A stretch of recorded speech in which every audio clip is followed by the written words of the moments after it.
Emily Harper knew it was over when the Alpha King asked whether another woman had arrived while she was still fixing his crown. Her fingers did not stop. That was the important part. The silver clasp at Adrian Blackwood's throat had always been difficult. Too old, too heavy, made for kings who expected someone else to notice when power sat crooked on their shoulders. Emily had fixed it for him every full moon banquet, every winter council, every treaty ceremony, every morning after he returned from war with blood on his sleeves and silence in his mouth. Tonight, she fixed it for the last time.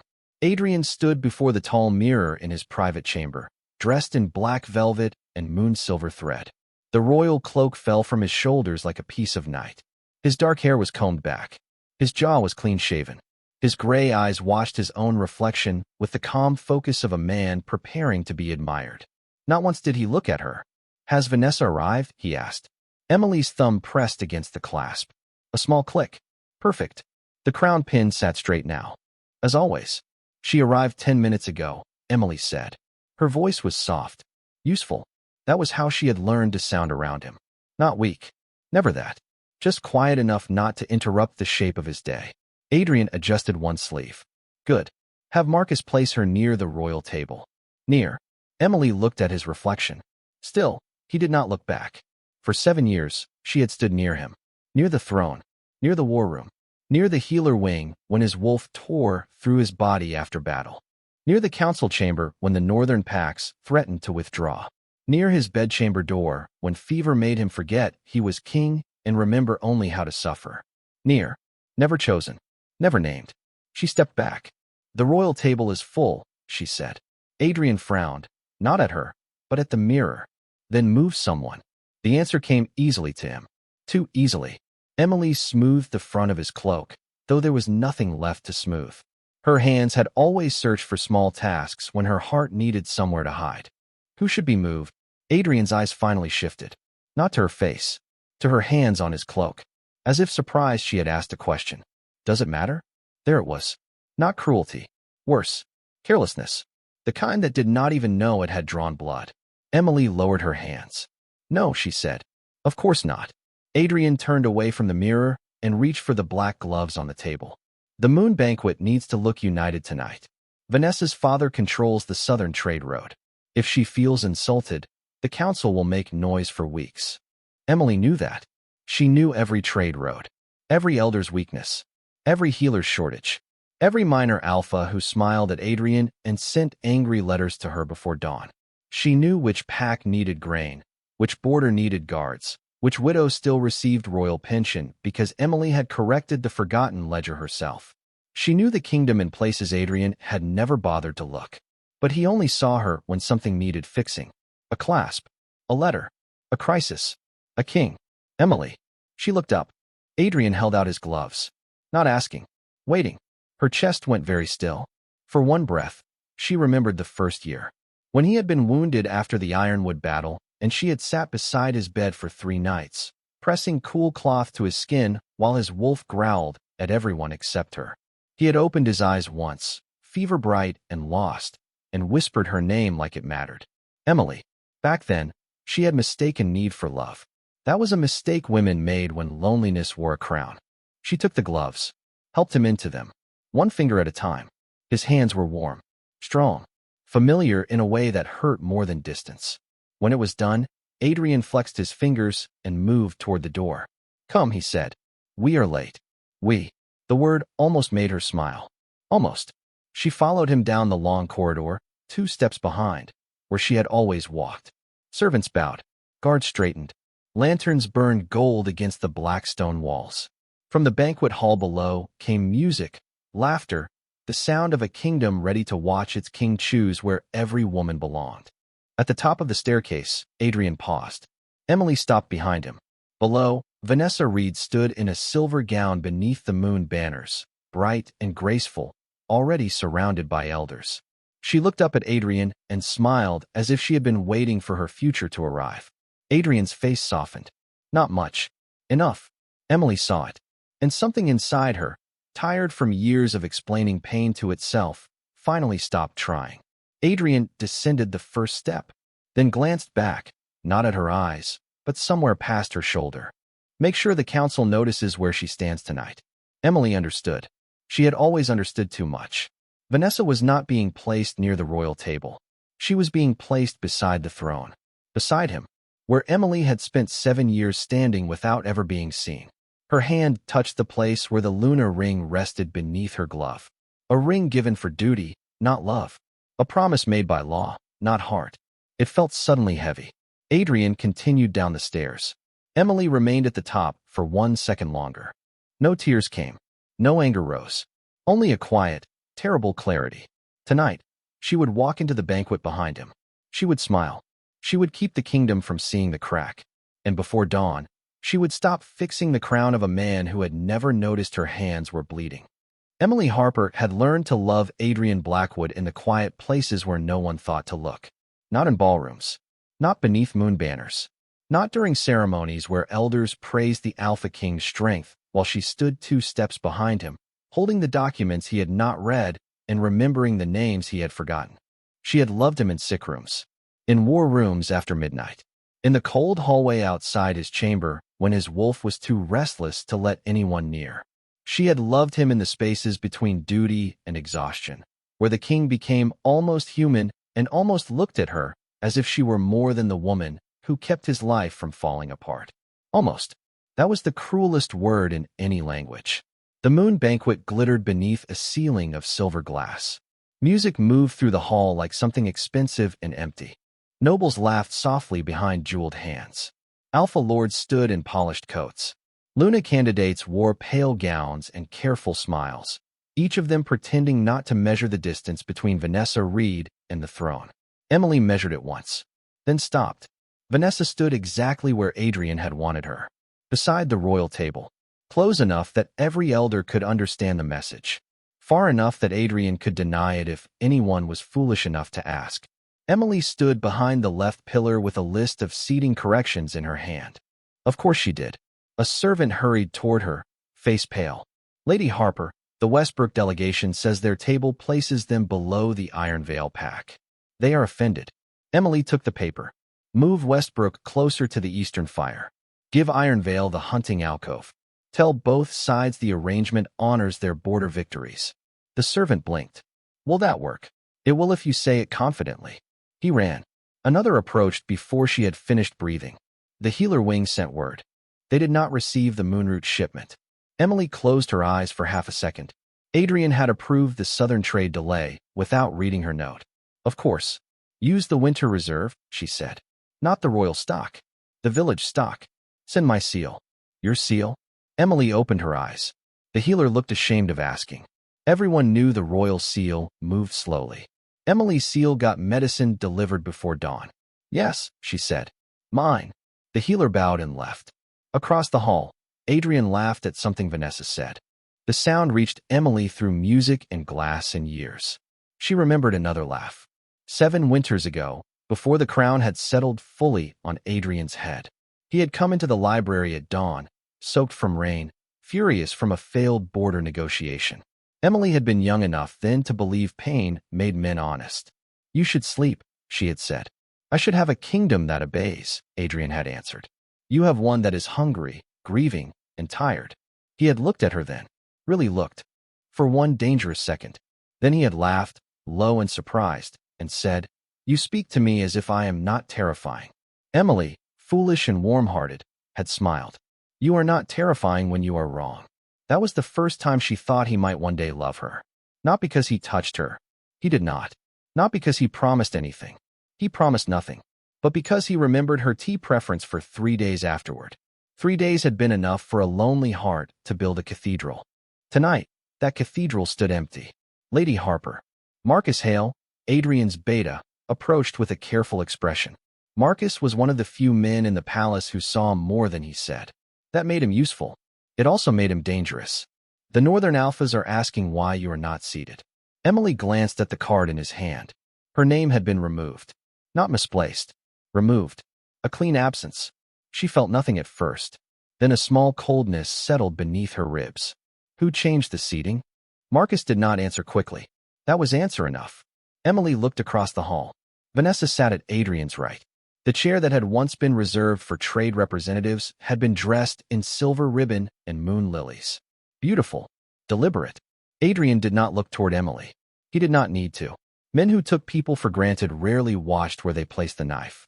Marcus lowered his voice. I can correct it. No, his eyes sharpened. Emily. She folded the seating paper once. Then again. Her hands remained steady. Do not correct what the king wanted seen. The words tasted like iron. Marcus looked toward Adrian, then back at her.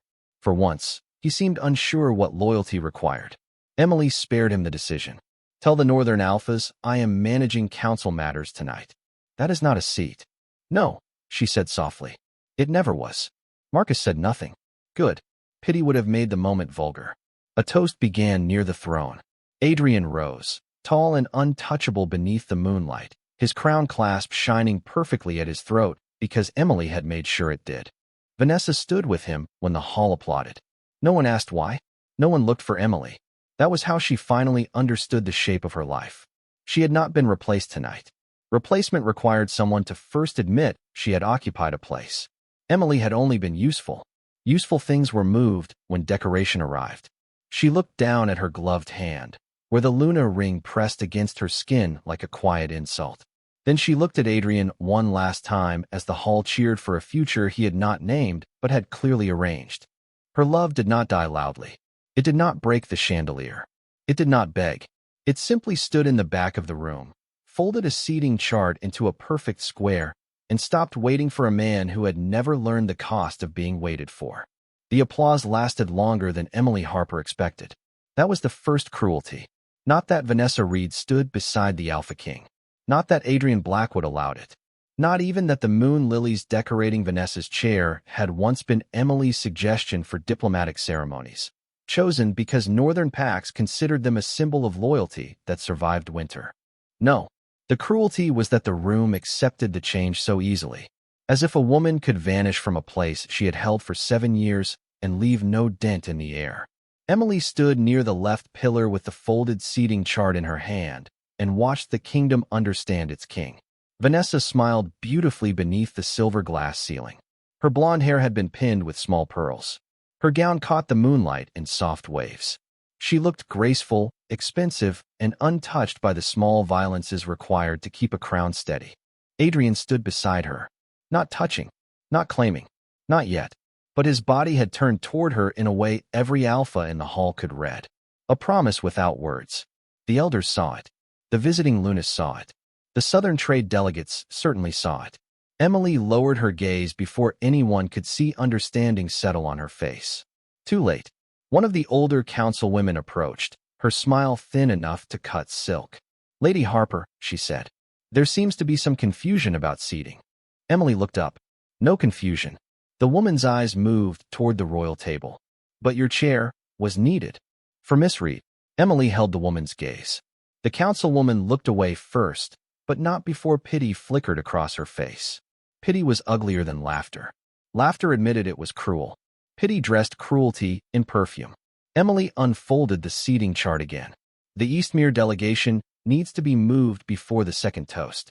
They cannot sit beside Greycliff after last spring's border dispute. The councilwoman blinked. You are still managing the banquet? Emily almost smiled. Almost. Of course she was. The kingdom did not stop needing her because the king had stopped seeing her. Yes, she said. Someone has to. The words were too honest. The councilwoman heard it. So did Marcus Hale, standing a few feet away with 2 wine cups in his hands and no intention of drinking either. His face tightened. Emily turned before he could speak. She crossed the edge of the hall with quiet steps, correcting servants, redirecting messengers, smoothing conflicts before they reached Adrian's ears. A tray broke near the southern doors. She sent another before the guests noticed. The Ironvale Alpha complained about being placed below Westbrook. She solved it with 1 sentence and a lie about symbolic honor. The healer wing sent a second message. She sent her own seal again. Her name moved through the hall in whispers only when there was a problem. Lady Harper will know.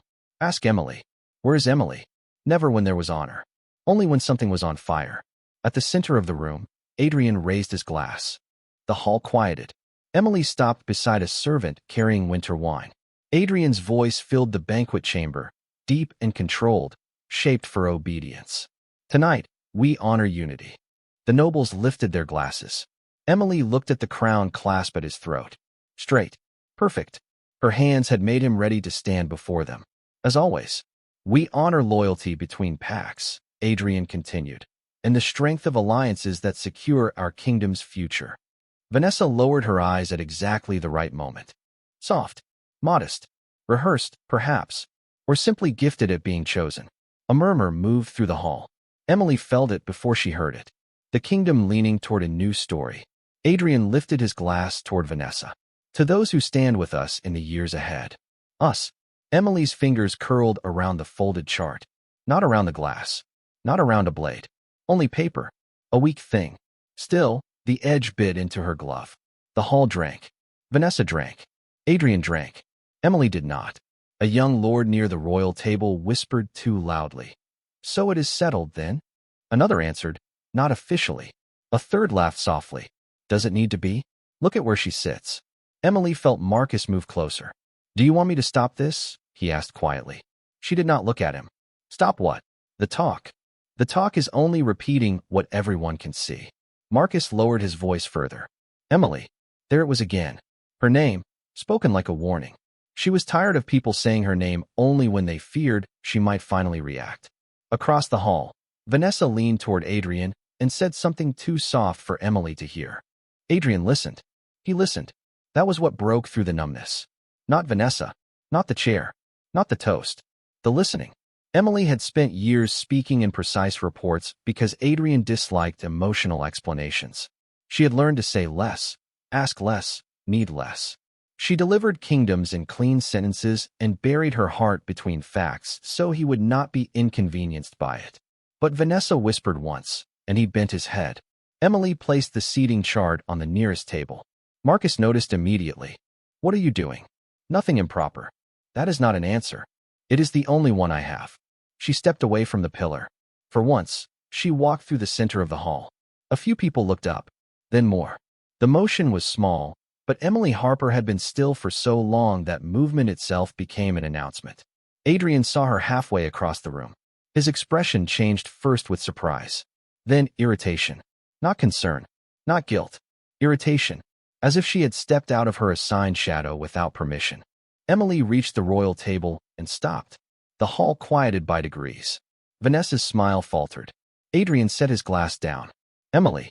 There was warning in it. She heard it, ignored it. Her eyes moved to Vanessa's chair, then to Adrian's face. I came to correct one final detail. Adrian's jaw tightened. This is not the time. No, Emily said softly. It never was. A strange silence fell. She removed the small silver place marker that had been hidden beneath the lilies. Not Vanessa's. Hers. Emily Harper. Still engraved. Still placed there originally before someone covered it with flowers and expectation. She held it up for one breath. Just long enough for the front tables to see. Then she laid it flat before Adrian. Vanessa went pale. Adrian's eyes darkened. Emily, he said again, lower this time. She met his gaze. For the first time that night, he truly looked at her. Too late to be mercy. Too early to be regret.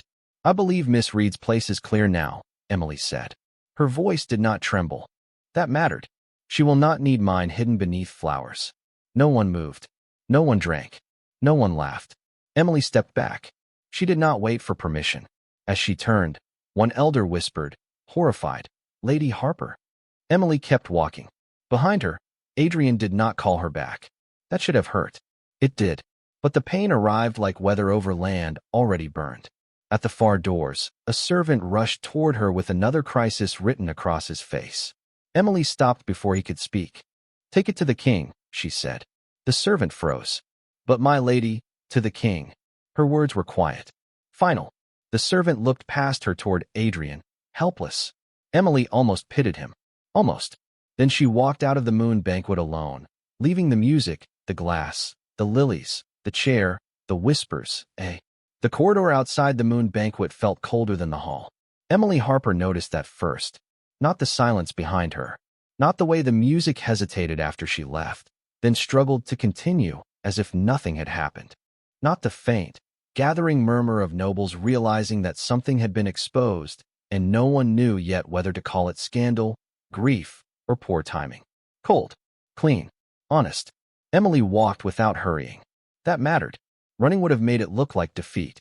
Stopping would have made it look like she was waiting to be followed. She was doing neither. She moved through the black stone corridor with her shoulders straight and her gloved hands empty, passing servants who lowered their eyes too quickly. They had seen. Of course they had. Servants always saw first. Kings were usually last. Lady Harper. Marcus Hale's voice came from behind her. Emily stopped. Not because he called. Because she chose to. Marcus reached her side, breathing slightly harder than usual, though he would rather die than admit he had rushed after anyone. In the banquet hall, he was Adrian's beta, composed and loyal. Here, beneath the cold lanterns, he looked almost human, almost worried. "You should not be alone right now," he said. Emily looked down the corridor. "I have been alone for years." The words were not sharp. That made them worse. Marcus said nothing. Good. She continued walking. After a moment, he matched her pace. Not too close. Marcus had always been careful in the ways Adrian never thought to be. "Emily," he said quietly, "what happened in there will travel through the palace before midnight. I know. The elders will turn it into something political. It was political before I touched the place marker." He glanced at her. She did not return the look. Her pulse remained calm in a way that felt unnatural. Perhaps the body only allowed so much pain before it became efficient. Perhaps 7 years of swallowing humiliation had trained her too well. They passed the western gallery, where tall windows looked over the palace gardens. Moonlight silvered the hedges. Beyond them, the road curved toward the servants' gate, then farther into the dark forests surrounding Blackwood territory. Emily saw the path, noted the guards, counted the distance. Old habits she did not know she had been building until tonight. Marcus followed her gaze. His face changed. "No," Emily stopped again. This time, slowly. Marcus swallowed. "You are thinking of leaving." "I am thinking of many things." "That is not a denial." "No," his jaw tightened. "Adrian is angry now. Give him time. Tomorrow he will expect me at council with corrected notes." Marcus fell silent. Because he knew. They both knew. Adrian Blackwood did not understand absence until it caused inconvenience. He did not understand wounds until they bled on something important. Emily had spent years making sure nothing bled where he could see it. That had been her mistake. A sound came from behind them. Footsteps. Controlled. Familiar. Marcus straightened before Emily turned. Adrian stood at the end of the corridor in his black banquet cloak, crown clasp still perfect at his throat. The moonlight from the gallery windows cut across his face, making his anger look almost carved. Vanessa was not with him. That should not have mattered. It did not comfort her. "Leave us," Adrian said. Marcus did not move immediately. The pause was small. Dangerous. Adrian's eyes shifted to his beta. "Marcus." Emily spoke before the room could become a test of loyalty. "It is fine." Marcus looked at her. She nodded once. Only once. He hated it. But he left. When his footsteps faded, the corridor became too quiet. Adrian came closer, stopping several steps away. Not because he feared her. Because kings like distance when they intended to be obeyed. "What was that?" he asked. Emily folded her hands before her. The truth becoming visible. His jaw hardened. "Do not play games with me. I have never played games with you." "No. You chose to make a scene in front of my court." Emily looked at him then. Really looked. At the man she had loved in sick rooms, war rooms, and dawn libraries. At the king who had once remembered her tea preference for 3 days and unknowingly purchased 7 years of devotion with it. At the Alpha who could command armies but had never learned how to notice the woman holding his kingdom together in silence. "A scene?" she asked. Her voice remained soft. Adrian's irritation deepened. "You embarrassed Vanessa." There it was. "Not me. Not yourself. Vanessa." Emily felt the final small thread inside her loosen. Not snap. Loosen. As if it had been waiting for permission to stop holding. "She sat over my name," Emily said. "That was not intentional." Was it not? He looked away for half a breath. Too short for apology. Long enough for confession. Emily nodded slowly. "I see." Adrian exhaled, impatient. "You are overreacting." The corridor became very still. Even the torches seemed to quiet. Emily had imagined that word many times over the years. Overreacting. Sensitive. Difficult. Ungrateful. Words men used when a woman finally described the pain they had benefited from ignoring. She had thought hearing it would hurt more. Instead, it clarified. No, she said. I am reacting very late. Something shifted in his expression. A flicker. Not regret. Not yet. Concern, perhaps, but only because she was not performing the role he understood. He lowered his voice. Emily, you know what tonight required. Yes. Vanessa's family controls the southern trade road. Yes. The council needed to see unity. Yes. Then why make this personal? Emily almost smiled. Almost. Because the question itself was the answer. For 7 years, she said, I made your personal neglect look like political stability. Adrian went silent. She had never spoken to him like that. Not because she lacked the words. Because love had made her careful with truths he had never been careful enough to deserve. His eyes darkened. That is unfair. Is it? You had a position here. A position can be replaced by seating. He flinched. Barely. But she saw it. Good. Let him learn the shape of small cuts. I trusted you, Adrian said. The words came hard, almost accusing. Emily's chest moved once with a breath that did not become laughter. You trusted me to fix what you did not want to understand. That is not true. Tell me one thing I wanted this year. He opened his mouth. Stopped. The silence answered before he could. Emily waited anyway. She deserved to hear him fail. Adrian's gaze moved over her face, searching perhaps for clues he had never bothered to gather before. Her favorite flower. Her preferred seat. The way she took tea now, not 7 years ago. Whether she still hated winter wine. Whether her hands trembled after council fights. Whether she slept. Nothing. He had a kingdom of information in front of him and no map for her. Emily stepped back. The movement pulled him from the silence. Where are you going? To finish the evening's work. His expression hardened with relief, as if familiar ground had returned. Good.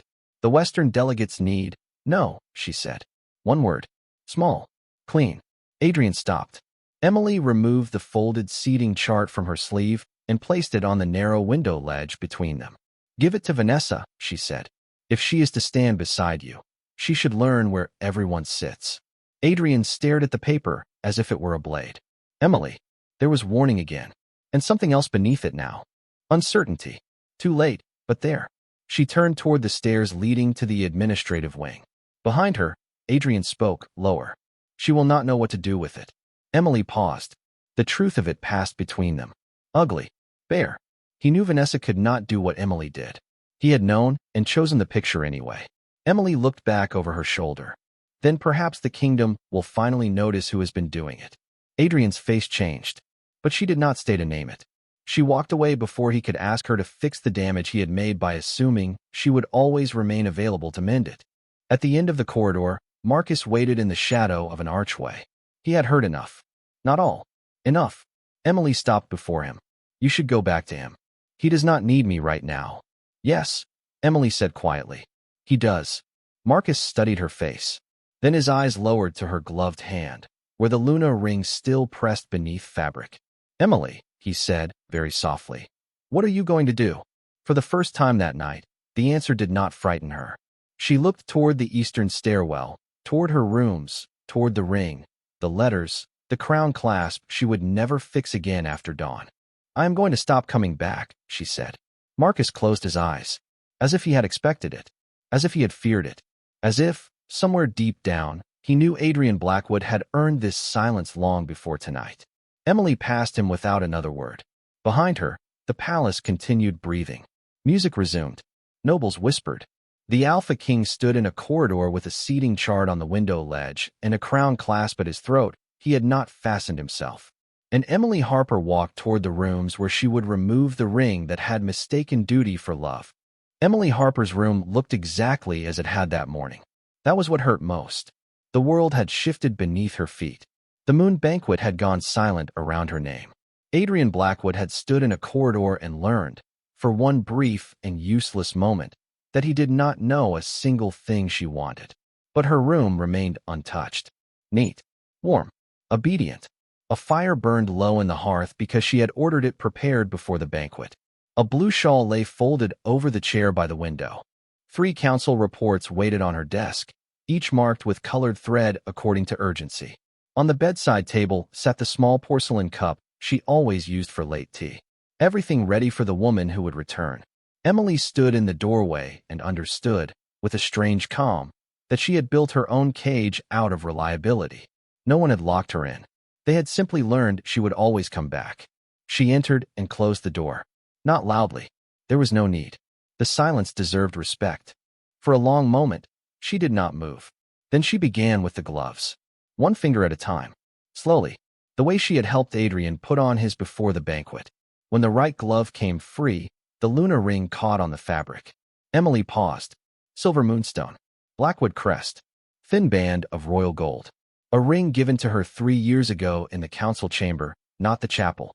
Adrian had placed it on her hand after signing the alliance decree that named her lunar regent in all but affection. He had said, "This will make things easier. Not sacred. Not mine. Not stay. Easier." She had smiled then. God, she had smiled. Because loving someone alone made even convenience feel like being chosen if it came dressed in ceremony. Emily pulled the ring from her finger. Her skin beneath it was pale where the band had rested too long. A mark without a bond. She placed the ring on the desk beside the council reports. It looked smaller there. Less powerful. More honest. Next came the letters. They were hidden in the bottom drawer beneath old winter ledgers and sealed supply orders. 23 of them. Never sent. Never meant to be sent after the first year, perhaps, but kept because hope was a foolish archivist. Adrian, you look tired today. Adrian, your wolf calmed when I spoke. I do not think you noticed. Adrian, I know Vanessa's father has written again. Be careful. Men who offer roads often ask for thrones later. Adrian, I loved you before loving you became another duty. Emily did not read them all. She did not need to. She remembered every word because she had swallowed them before ink ever dried. One by one, she tied the letters with plain string. No ribbon. No seal. No dramatic flame. Burning them would have made the room smell of grief, and she was tired of grief taking up space. She placed the bundle into her traveling satchel. Not because she wanted to keep them forever, because she was not leaving her heart behind for servants to find and pity. The crown clasp came last. Not the one at Adrian's throat. The spare, an older one, kept in her drawer because the royal clasp had loosened twice during winter council, and Adrian had once said, without thinking, Emily will have another. Emily will have another. Emily would know. Emily would fix it. Emily would come back. She took the clasp in her palm. Silver. Heavy. Cold now. A small wolf's head carved with black stones for eyes. For years, she had polished it before ceremonies, checked its hinges, tucked it safely away after nights when Adrian returned too exhausted to remove his own cloak. A servant knocked once. Emily turned. My lady, a young voice asked through the door. Beta Hale sent word. The Western delegates are asking for you. Of course they were. She looked at the ring on the desk. Then the reports. Then the door. Tell Beta Hale the documents are on my desk. A pause. But they asked for you, my lady. Emily closed her eyes. The old instinct rose. Go. Fix it. Do not let anything crack. Do not let Adrian look unprepared. Do not let the kingdom suffer because your heart is tired. She opened her eyes. No, she said. The words seemed to change the room. The servant outside went very still. My lady. No, small. Quiet. Complete. Emily crossed to the desk and took the top report. She had already corrected the border clauses. Already marked the missing tax figures. Already written, in the margin, that Westbrook would refuse unless offered winter grazing rights. She placed the report beside the lunar ring. Then the second. Then the third. A neat stack. Her final work. Not unfinished. Never that. Emily Harper did not leave chaos behind. She left accuracy. If Adrian could not survive without her tenderness, that was grief. If he could not survive without her competence, that was evidence. She opened the wardrobe. There were gowns suitable for a Luna. Silver silk, blue velvet, white ceremonial lace she had worn once while standing beside Adrian at a treaty signing where everyone praised his diplomacy and no one knew she had written every word. She touched none of them. Instead, she took a plain traveling dress, dark cloak, wool stockings, and soft boots suited for servant corridors, not royal exits. The mirror caught her reflection as she changed. A white American woman with soft fair skin, a cute round face, warm brown eyes, and a body the court had always tried to make smaller with tailoring, silence, and expectation. Emily looked at herself for a long time. Not beautiful enough for songs, perhaps. Not sharp enough for court games. Not thin enough for Vanessa's kind of admiration. But still here. Still hers. That was enough. She removed the pins from her hair. Brown waves fell around her face, loosening the version of herself the palace preferred. Then she washed the banquet powder from her cheeks until her skin looked like skin again. Human. Tired. Free enough to begin. Near midnight, Marcus came. She knew his knock. 2 taps. A pause. 1 more. Emily opened the door before he could speak. Marcus looked at her traveling cloak, then at the satchel, then past her, to the ring on the desk. His face changed. Not surprise. Grief. You are truly leaving. Yes. Does he know? No, will you tell him? Emily looked back at the ring.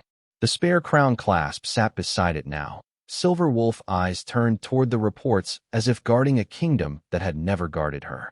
No, Marcus swallowed. He will chase you. The words should have frightened her. They did not. Not anymore. He will be late, she said. Marcus closed his eyes briefly. When he opened them, he held out a small folded paper. The servants' gate changes guards at 4th bell. The east corridor will be empty for 6 minutes. Emily took the paper. Their fingers did not touch. Why? She asked. Marcus's voice lowered. Because loyalty to a king does not require helping him destroy the woman who kept him standing. For the first time that night, something almost broke in Emily. Not loudly. Never loudly. Her eyes stung. She blinked once, and it passed. Thank you. Marcus bowed his head, not as beta to Luna, but as one witness to another. At 4th bell, Emily Harper left her room. She did not look back until she reached the corridor's end. From there, she could see the desk through the half-open door. The Luna ring. The crown clasp. The corrected reports. No letter. No explanation. No plea dressed as farewell. Adrian had never needed her words when she stayed. He would not receive them when she left. Emily turned away. The palace slept behind her, still believing morning would return everything to its proper place. By dawn, it would learn there was no proper place for a woman who had stopped waiting. The throne room looked larger without Emily Harper in it. That was the first thing Adrian Blackwood noticed. Not because he missed her. Not yet. Missing required humility, and the Alpha King had not reached that part of his ruin. He noticed the empty chair because it was inconvenient. The left side of the throne had always been occupied before council began.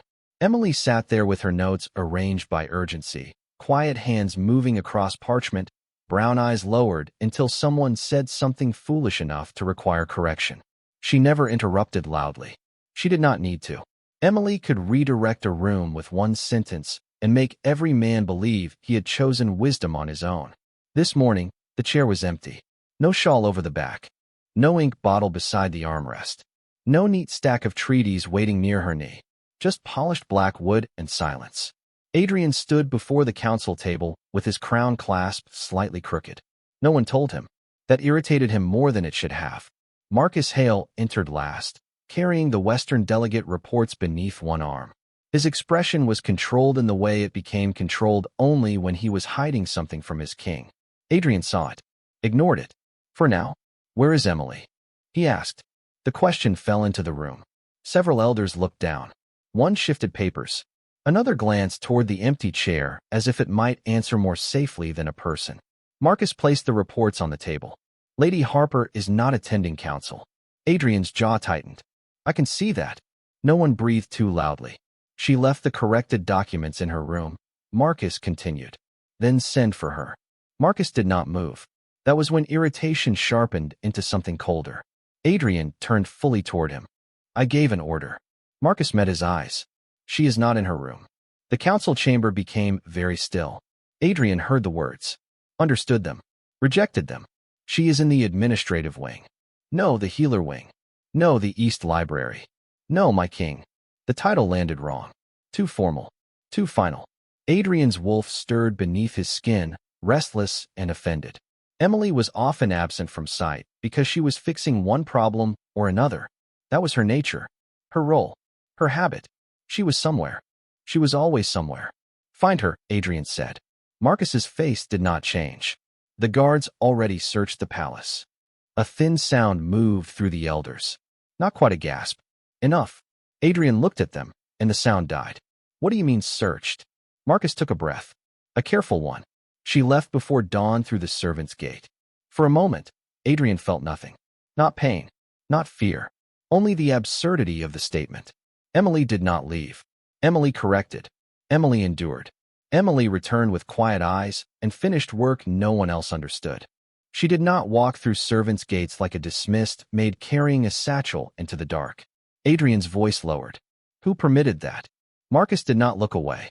She did. Something dangerous passed through the room. An elder cleared his throat unwisely.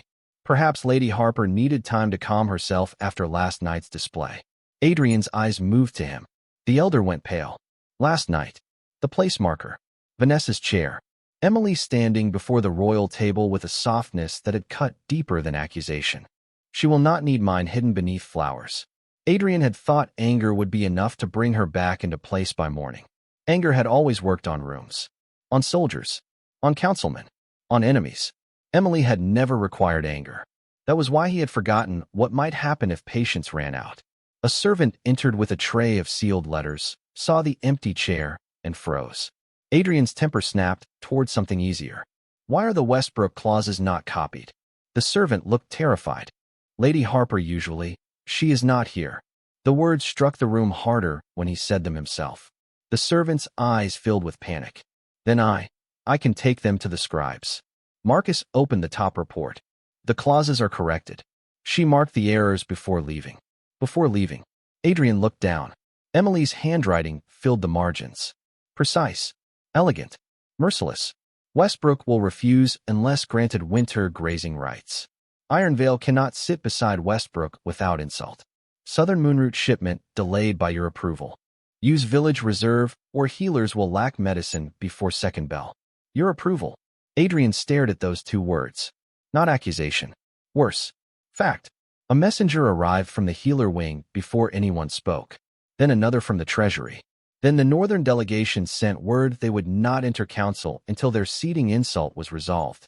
By the time the palace bells marked mid-morning, the kingdom had begun asking for Emily in 5 different directions. And Emily Harper was not there to answer. Adrian remained standing beside the empty chair, crown clasp crooked, council reports open, his wolf pacing harder beneath his bones. She will come back, he said. No one replied. So he looked at Marcus. His beta's silence irritated him most. She always does, Adrian added. Marcus closed his eyes. Only for a second. When he opened them, there was something in his face Adrian did not like. Not defiance. Not pity. Grief already accepted. My king, Marcus said quietly. I do not think she left so you would chase her. Adrian's hand closed around the back of Emily's chair. The wood creaked. Outside the throne room, more footsteps gathered. More problems. More voices asking for the woman he had assumed would never become absent enough to matter. He looked at the empty chair again. For the first time, it did not look inconvenient. It looked deliberate. A space she had made with her own hands. A silence arranged as carefully as every treaty she had ever corrected. Vanessa entered near noon, dressed in pale silver, beautiful and uncertain. She paused when she saw the council table covered in reports. Adrian. Several elders looked at her, then at the empty chair, then away. Adrian saw the comparison happen in their eyes before Vanessa did. It angered him, not because they were wrong, because for one sharp instant, he understood they were not. Vanessa stepped closer. They said Lady Harper is gone. Adrian's voice came cold. She is upset. Marcus looked down. Adrian hated him for it. Vanessa touched the back of the chair she had sat beside last night. Should I help? No one answered quickly enough. That silence was its own answer. Vanessa's hand withdrew. Adrian looked at the reports again. Emily's final notes waited in perfect order. No tear stains. No dramatic farewell. No plea. No explanation he could dismiss as emotion. Only work. Finished. Accurate. Abandoned. The crown clasp at his throat slipped slightly with his breath. For the first time in years, there was no gentle hand to fix it. Adrian reached up and adjusted it himself. Badly. The silver wolf head sat crooked beneath his jaw. Marcus saw, said nothing. That silence cut deeper than correction would have. Adrian turned toward the windows overlooking the eastern road. The servants' gate lay beyond the lower gardens, hidden from the throne room by walls he had never thought about because he had never needed to escape through them. Emily had thought about them. Emily had counted bells. Emily had left. Before dawn. Without a letter. Without permission. Without looking back. Adrian's wolf pressed against his ribs now, no longer offended. Uneasy. The room seemed colder around the empty chair. At last, the Alpha King spoke. Prepare, riders. Marcus went still. My king. Adrian did not look at him. She cannot have gone far. The words sounded certain. They needed to. Behind him, Marcus was silent for a long moment. Then he said, very softly, You may be surprised how far a woman can go when she has been leaving for years. Adrian turned. But Marcus had already lowered his eyes. Proper. Obedient. Unforgiving. The council waited. The kingdom waited. The empty chair waited for no one. And somewhere beyond the servants' gate, Emily Harper was finally moving through a world that did not yet know she had stopped belonging to the man who had only begun to notice her absence. The kingdom learned Emily Harper's name before Adrian Blackwood learned how to miss her. That was the second humiliation. Not public. Not yet. Worse. Practical. By sunset, the palace had become a machine with one small missing piece, and every golden wheel had begun to grind. The Northern Alphas refused to enter the second council session because their seating insult had not been corrected with the proper language. The healer wing reported that the Moonroot Reserve had been sent to the wrong storage chamber because no one understood Emily's color-coded supply notes. Westbrook sent a sealed warning that winter grazing rights had been ignored again. Ironvale accused the crown of favoritism. The Treasury discovered 3 unsigned pension orders for border widows. All of them had Emily's handwriting in the margins. All of them had been waiting for Adrian's attention. All of them had been invisible because Emily had made invisibility look like order. Adrian stood in the administrative wing while clerks brought him ledgers, maps, and letters with frightened hands. He had fought wars with less confusion than this. Why was this not brought to me earlier? He demanded. A young clerk went pale. Lady Harper handled these before they reached your desk, and no one thought to learn how. The clerk looked down. The silence answered. No. No one had learned because Emily had always known. Marcus Hale stood near the window, arms folded, face unreadable. Adrian hated that expression now. It had become a mirror placed where he least wanted one. You knew, Adrian said. Marcus looked at him. I knew she worked too much. That is not what I asked. No, Marcus said quietly. But it is the answer I can give without saying something you will punish me for. Several clerks froze. Adrian's wolf lifted its head inside him. A warning. Marcus did not lower his gaze. That was new.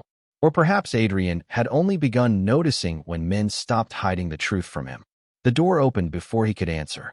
Vanessa Reed entered with 2 ladies behind her, dressed in silver again, though the color seemed colder today. Her smile was careful. I asked the kitchens to prepare a smaller supper for council, she said. Since everyone seems tense. Adrian stared at her. A smaller supper.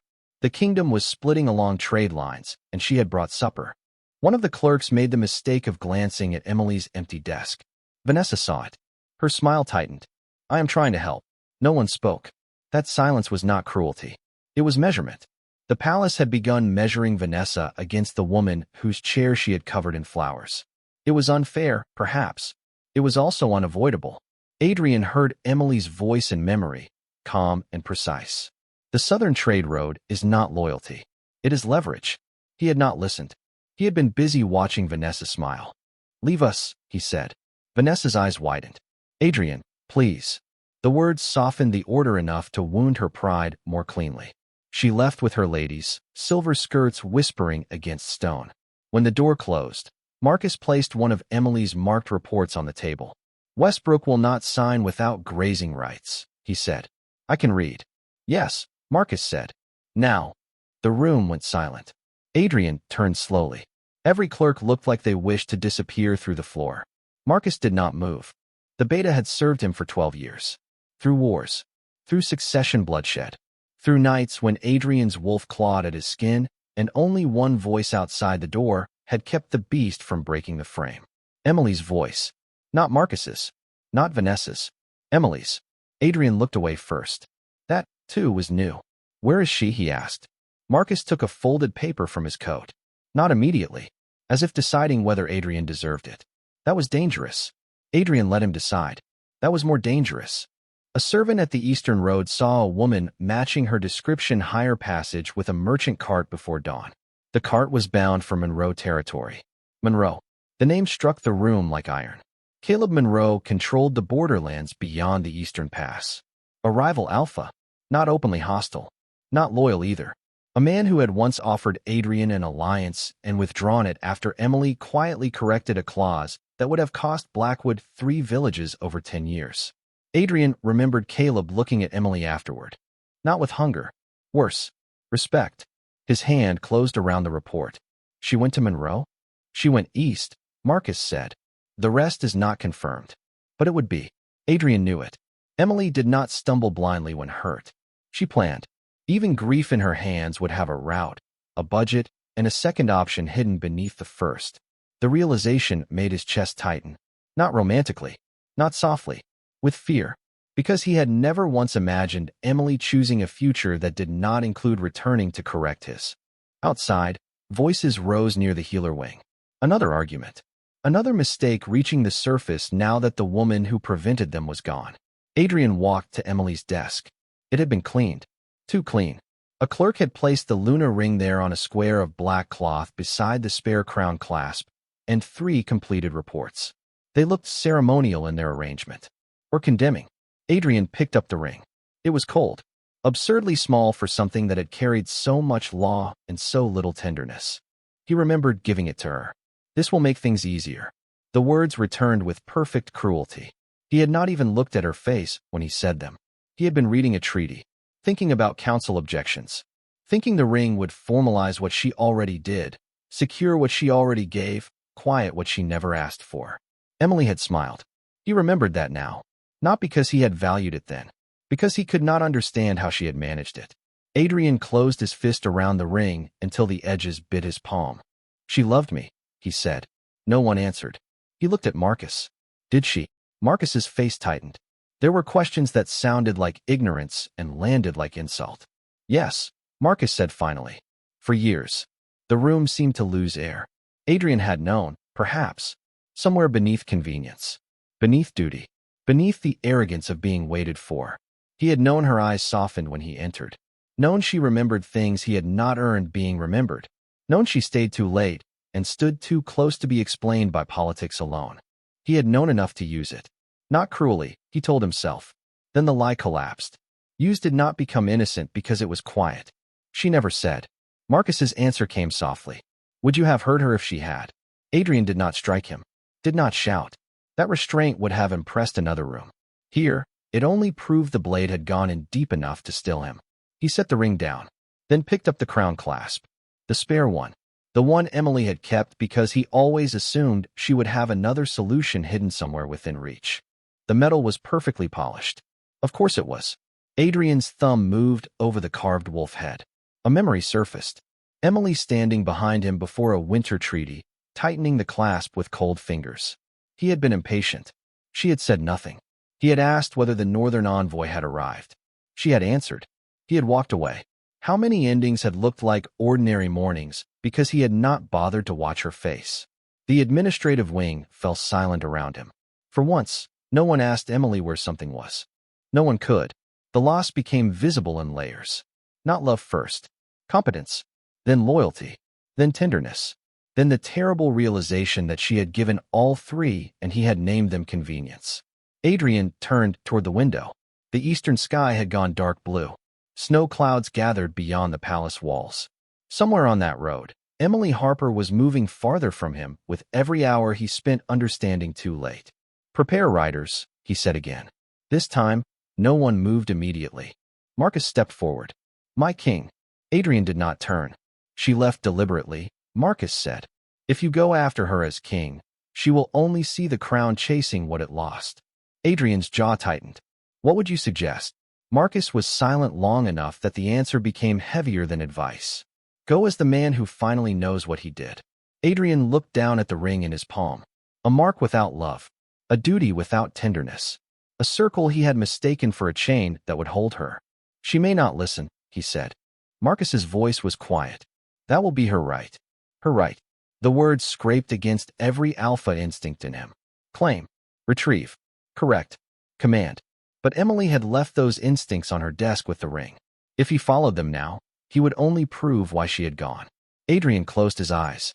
For the first time in years, he tried to imagine not what he needed from Emily, but what she might need from him. The answer was humiliating. Distance. Truth. No order dressed as apology. When he opened his eyes, the room looked different. Not smaller. Less obedient. Send no royal escort, he said. Marcus watched him carefully. One horse, Adrian continued. No banners. No summons. A clerk stared. Marcus did not. What message should I send ahead? Adrian looked at Emily's empty desk. The ring. The clasp. The clean absence where her life had been made useful. No message. His voice lowered. She left without asking permission. I will not insult her by asking for notice before I arrive too late. Marcus bowed his head once. Not approval. Acknowledgement. Adrian turned toward the eastern road as the first snow began to fall beyond the windows. The kingdom was still breaking in small, practical ways behind him. For once, he let it. Let the council feel the cracks. Let Vanessa see the chair she could not fill. Let every elder learn the name of the woman they had called only when something needed saving. Emily Harper had carried Blackwood in silence until silence became the only language left to return. Now Adrian Blackwood would ride into the dark with her ring in his pocket, her crown clasp against his palm, and the first honest fear of his reign pressing against his ribs. Not fear that his kingdom might fail. Fear that Emily would be safer without him. Adrian Blackwood rode east without banners. That was the first thing the border villages noticed. No royal escort. No silver horns. No wolves running ahead to announce that the Alpha King had entered the road, and every gate should open before he touched it. Only one black horse, one dark cloak, one man riding through falling snow with a silver ring in his pocket and a spare crown clasp cutting a cold line across his palm. It should have made him look less like a king. It did not. Power followed Adrian even when ceremony did not. But for the first time in his life, power felt useless.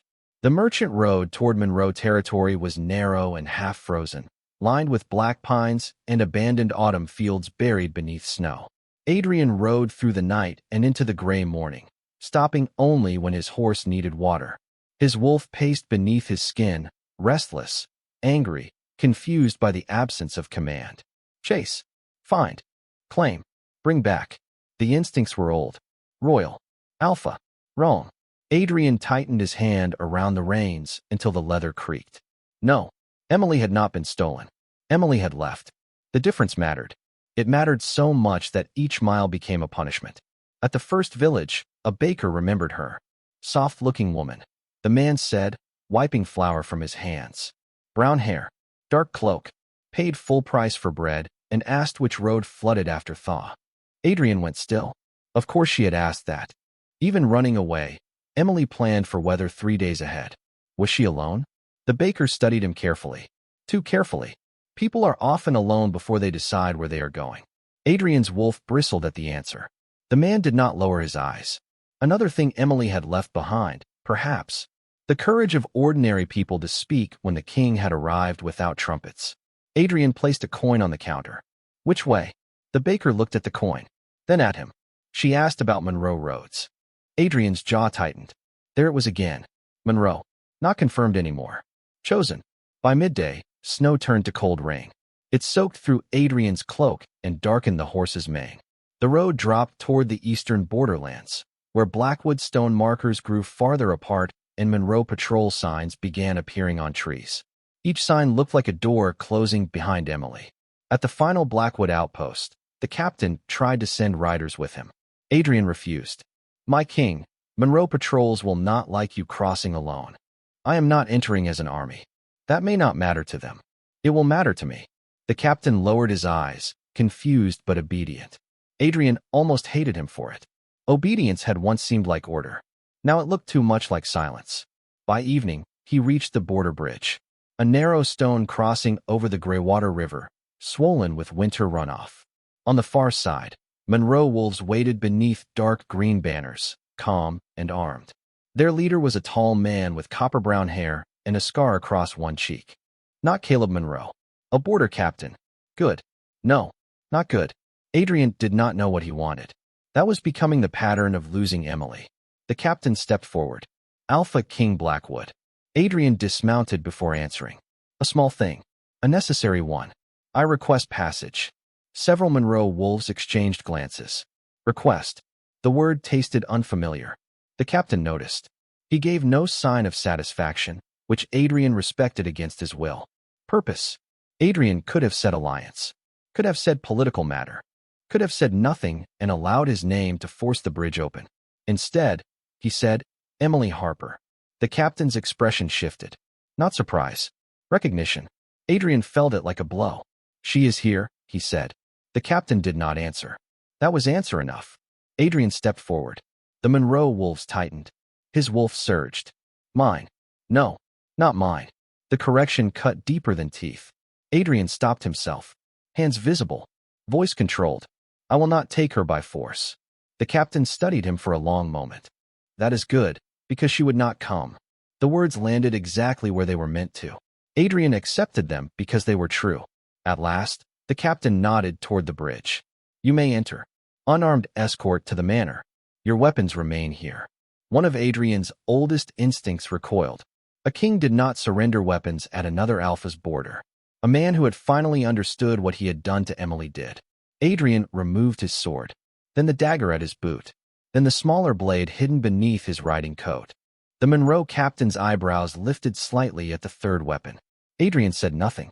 Neither did he. The road beyond the bridge led through wet fields and winter bear orchards. Monroe territory did not shine like Blackwood. It felt older, quieter, less impressed with itself. At the manor gates, lanterns burned warm against gray rain. Servants moved with purpose. Guards watched without panic. And through the tall window of the eastern council room, Adrian saw her. Emily. Not collapsed. Not weeping. Not waiting. She sat at a long table with Caleb Monroe and 3 border elders, her dark cloak folded over the chair behind her, brown hair loose around her face. A ledger lay open before her. One elder spoke. Emily listened. Then she answered, pointing to a line on the parchment. Everyone at the table leaned in. They listened. Adrian stopped walking. The rain ran down his face. For 7 years, Emily had stood behind him. Here, she sat. The difference was so simple it almost broke him. Caleb Monroe looked up first. Their eyes met through the glass. Caleb said something. Emily turned. Adrian had imagined this moment badly. He had imagined shock, tears, anger sharp enough to prove he still mattered. Instead, Emily became still. Only still. Her face did not crumple. Her hand did not fly to her throat. She did not rise as if summoned by the sight of him. She looked at him like a closed door recognizing the hand that once forgot to knock. That was worse than hatred. The Monroe captain opened the door. Warmth spilled into the ring. Conversation ended inside. Adrian entered the council room without weapons, without crown cloak, without the authority that had once made every room rearrange itself around him. Still, the room felt his presence. Everyone did. Emily did not stand. Caleb Monroe did. He was broad-shouldered, fair-skinned, calm in a dark green coat. Younger than Adrian by perhaps 2 years. Not as powerful, not as feared, but he stood beside Emily's chair in a way that made no claim over her. Only respect for the guest at his table. Alpha King Blackwood, Caleb said. Alpha Monroe. Their voices were civil. The air was not. Adrian's gaze moved to Emily. Only then, not first.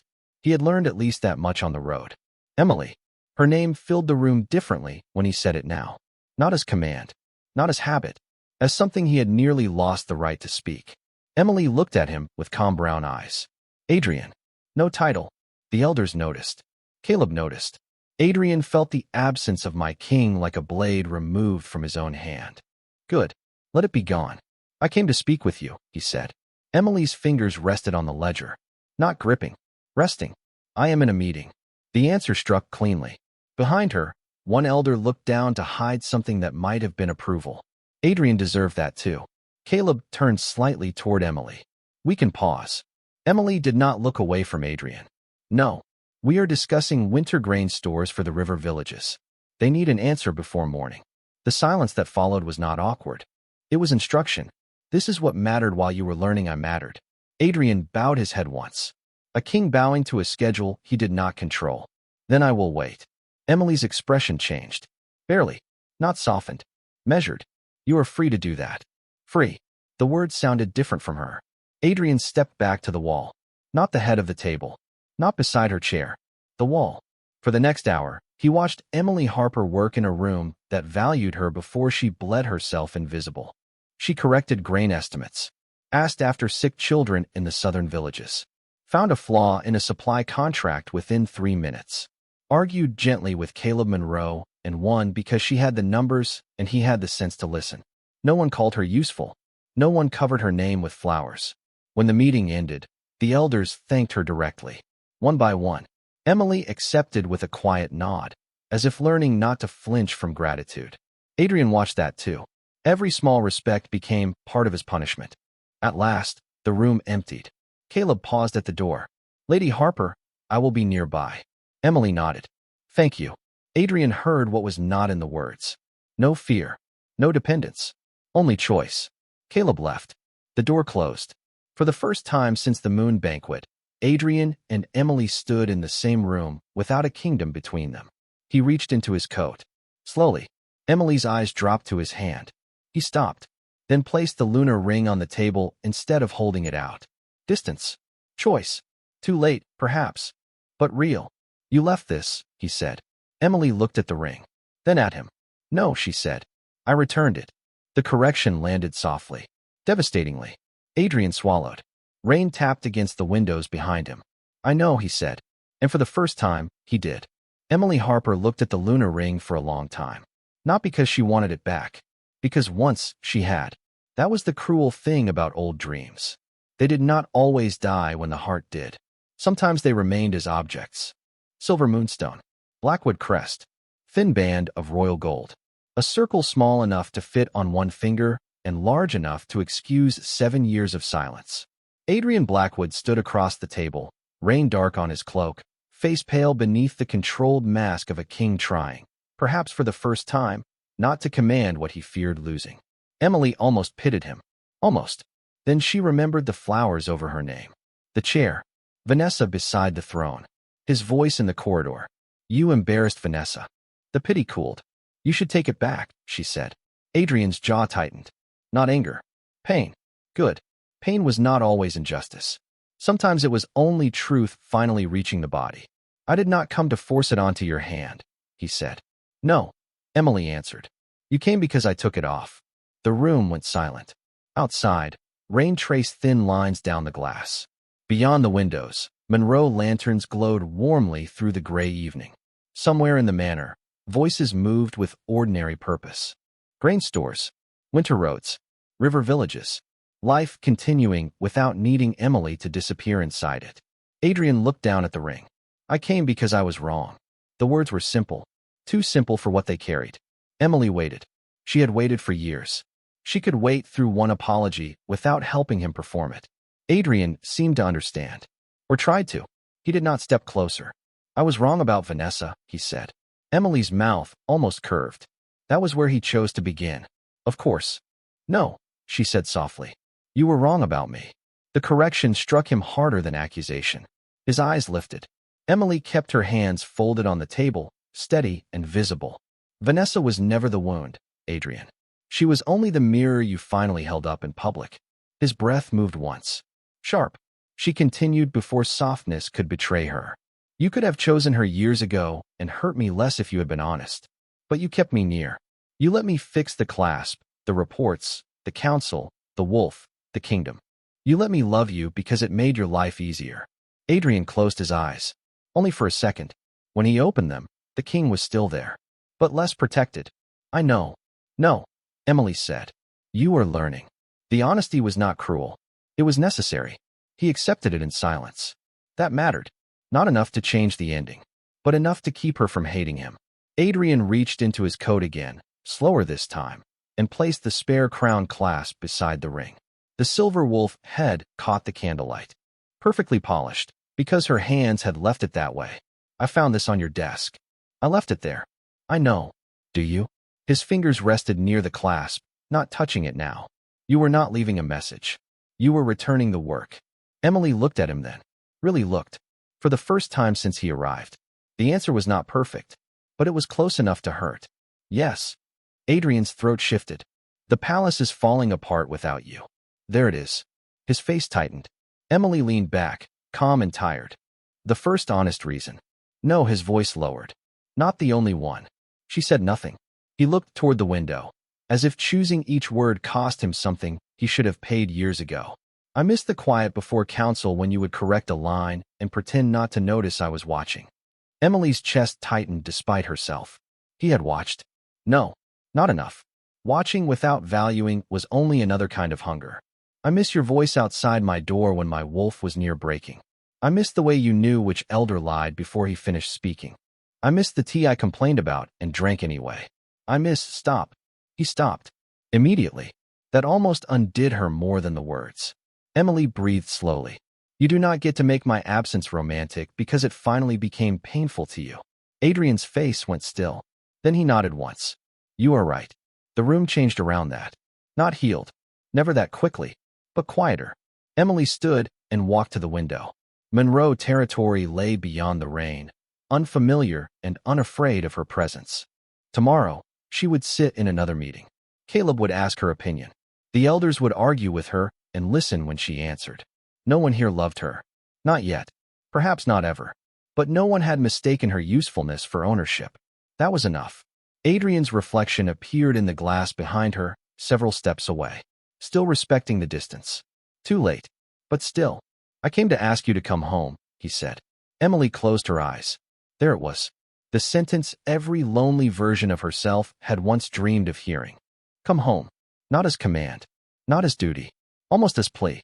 The old Emily would have turned so quickly. Would have forgiven him before he finished speaking. Would have built another cathedral from the rubble because hope, when starved, mistook crumbs for feasts.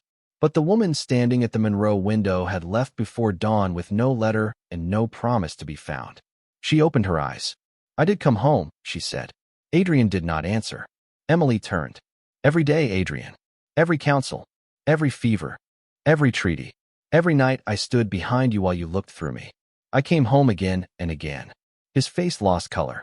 You were the one, she said quietly, who never opened the door. The words landed. Fully. She saw the moment he received them, not as poetry, not as blame, but as memory rearranging itself into truth. Adrian looked down. For once, the Alpha King had no command ready. No explanation. No defense. Only the ruins of certainty. I am sorry, he said. Emily believed him. That was the saddest part. She believed he meant it now. She also understood that meaning it now did not return the years. I know, she said.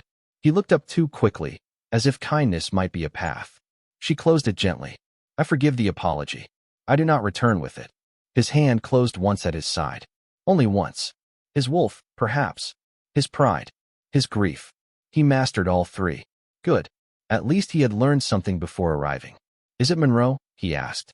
Emily's eyes cooled. Adrian heard himself too late. He lowered his head. No. I am sorry. That was not fair. No, she said. It was not. She walked back to the table and picked up the lunar ring. For one breath, Adrian's body went still. She did not put it on. She placed it in his palm. He accepted it as if it burned. Then she picked up the crown clasp. This she kept. Adrian noticed. A faint confusion crossed his face. Emily looked at the silver wolf head resting in her hand. I fixed this for years. Yes. I am keeping it. His throat moved. Why? So, I remember I know how to repair things. The answer was soft. Then she met his eyes. But not everything should be repaired. Adrian flinched. There. The final cut. Clean. Necessary. He took one step forward without thinking. Only one. Emily stepped back. Not frightened. Certain. Adrian stopped at once. Her voice came low. You lost the right to touch me. The room held the sentence like a verdict. Adrian closed his eyes. When he opened them, they were wet. Not dramatically. Not beautifully. Just wet. A man realizing power had no place to stand. Yes, he said. That was all. Yes. No argument. No wounded pride. No demand that his restraint be praised. For the first time, Adrian Blackwood loved her in the only way still available to him. He did not reach again. Emily looked toward the door.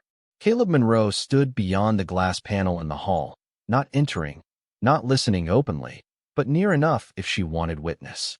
He had kept his promise. Nearby, not claiming. Adrian saw him. This time, he said nothing. That mattered too. Emily took her dark cloak from the chair. The winter grain routes need work before morning, she said. Adrian almost smiled. Almost broke. You are still solving kingdoms. No, Emily said. I am choosing where my work is honored. He bowed his head, not as king to subject, as a man accepting the boundary of the woman he had arrived too late to keep.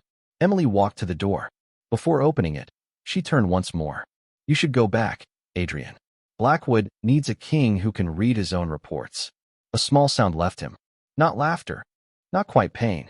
Emily. She waited. He looked at her as if trying to memorize the person he had never studied while she was his to see. Will I ever speak to you again? The question was honest enough to deserve an honest answer. I do not know. He nodded. Because that, too, was her right. Emily opened the door. Caleb stepped back at once, giving her space. She passed him without taking his arm. He did not offer it. Good. She did not need another man's hand to prove she had survived the first. Behind her, Adrian remained in the room with the Luna ring in his palm and the empty place where her forgiveness did not become return. Emily walked down the Monroe corridor toward the council chamber, the spare crown clasp tucked safely into her pocket. Rain softened against the windows. The night smelled of wet stone, ink, bread, and work that would wait for her because she had chosen it, not because she was trapped inside it. For years, she had loved the Alpha King alone. Then she left, and when he finally chased her, he found not a woman waiting to be reclaimed, but one who had learned to walk without turning every footstep into an apology. At the end of the corridor, the Monroe elders looked up as she entered. Adrian Blackwood returned to his kingdom with Emily Harper's ring in his pocket and no woman beside him.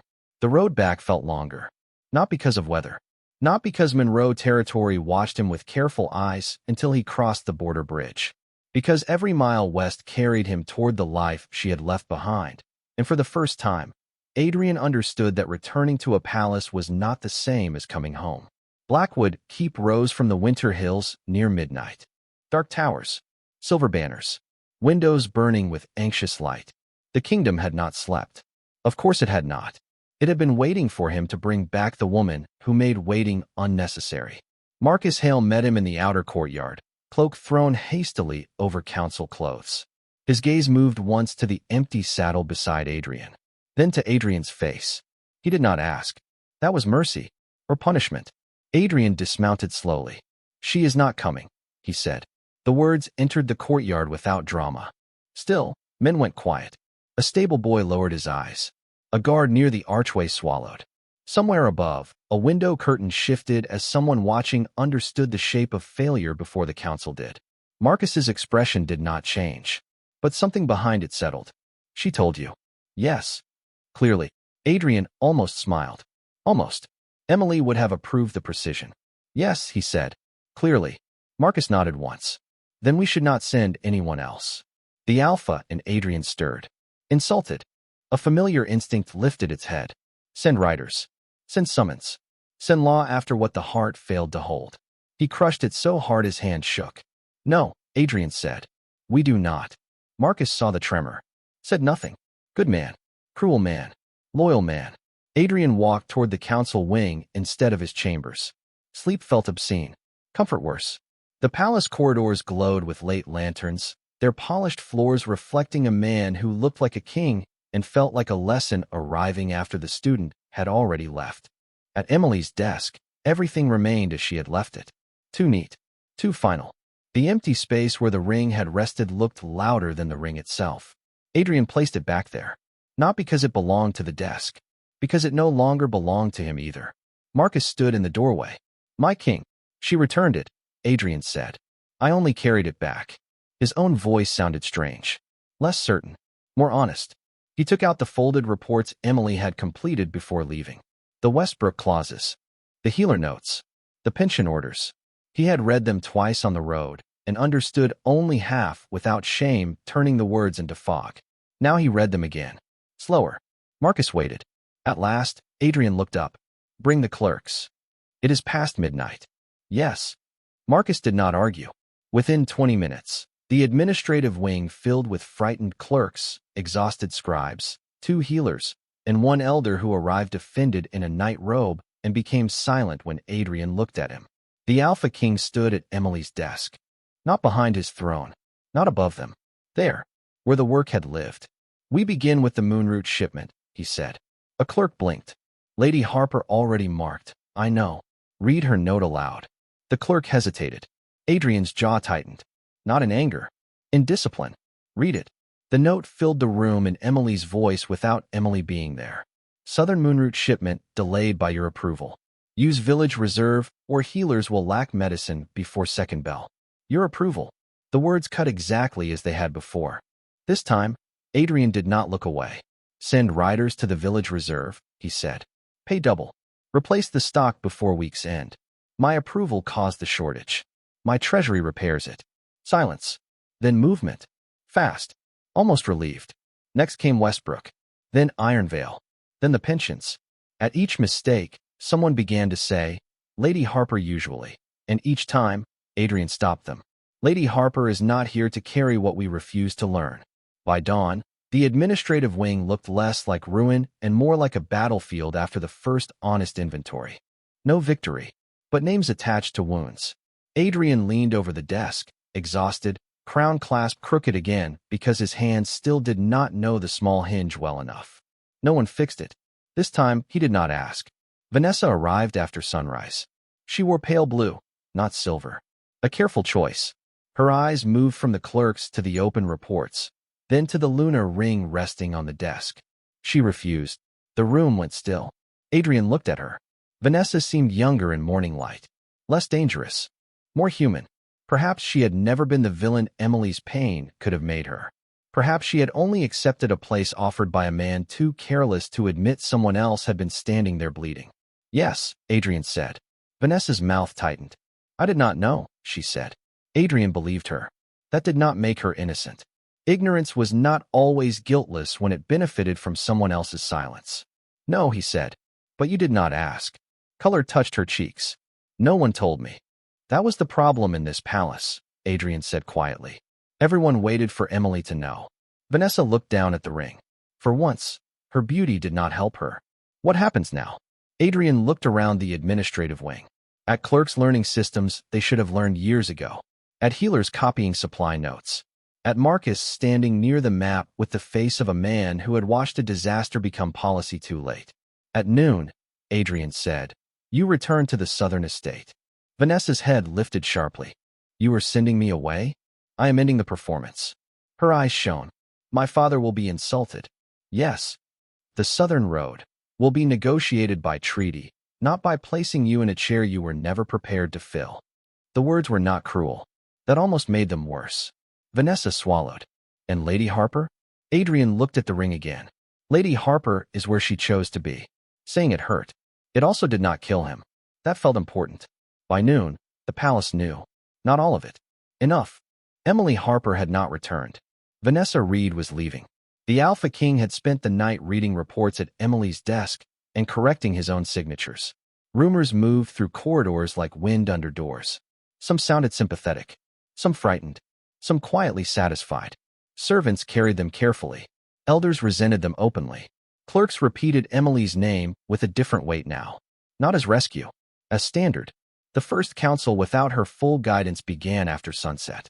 Adrian entered with no Vanessa at his side and no empty chair hidden by flowers. Emily's chair remained where it had always been. Empty. Visible. No lilies. No decoration. No lie. An elder cleared his throat. "Should we remove Lady Harper's seat, my king?" Adrian stopped beside the chair. His hand rested briefly on the back. The wood was smooth. Familiar.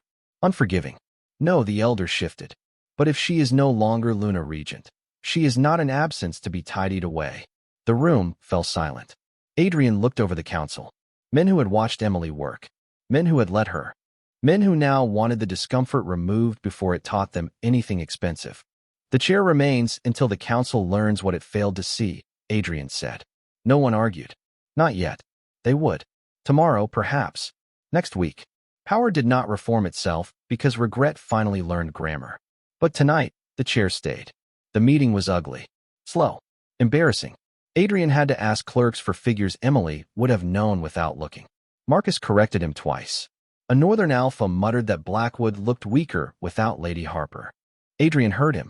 So did everyone. Once, that would have been punished. Tonight, Adrian only said, yes. The Northern Alpha looked up, startled. Adrian met his gaze. It does.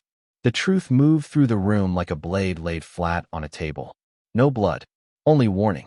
At the end of the council, Marcus remained behind. The chamber emptied around them. Emily's chair sat between silence and firelight. Marcus spoke first. That was difficult. Adrian let out a humorless breath. That was deserved. Both can be true. Adrian looked at him. The phrase sounded like something Emily would have said if she had still been there to give language to pain without making it dramatic. His chest tightened. Do you think she is safe? He asked. Marcus answered carefully. I think she is safer where her no is heard. Adrian closed his eyes, accepted the wound. When he opened them, the fire had burned lower. The throne room looked larger than it had in the morning. Not because Emily was missing now, because he had finally stopped expecting the room to shrink enough to hide what her absence revealed.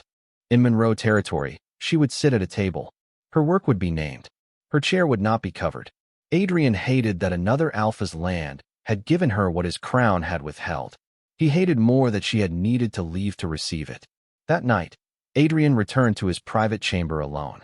The crown clasp at his throat came loose when he removed the cloak. The hinge caught.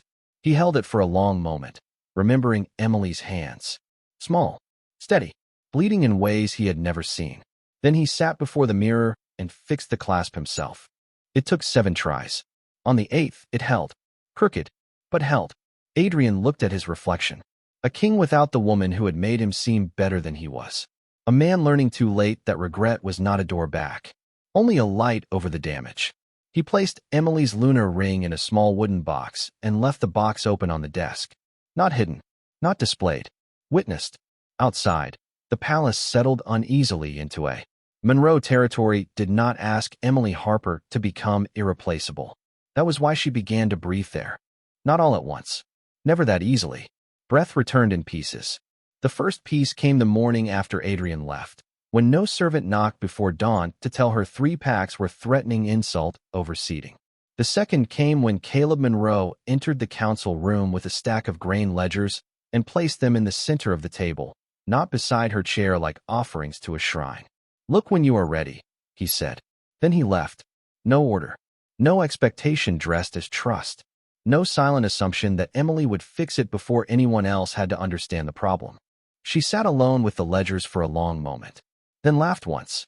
Small, disbelieving. It sounded strange in the room, like a cup placed where a blade had been expected. By noon, she had marked 3 errors in the winter grain estimates, 2 repeated names on the widow pension list, and 1 dangerous clause in a river toll agreement that would have given the southern merchants too much leverage by spring. She did not hide the notes. She did not rewrite the entire document herself. Instead, when the Monroe elders gathered, she placed the marked pages on the table. There are mistakes here, she said. One elder leaned forward. Can you correct them? Emily almost answered yes. Of course she could. The word had lived inside her for years, automatic and obedient. Yes, I will fix it.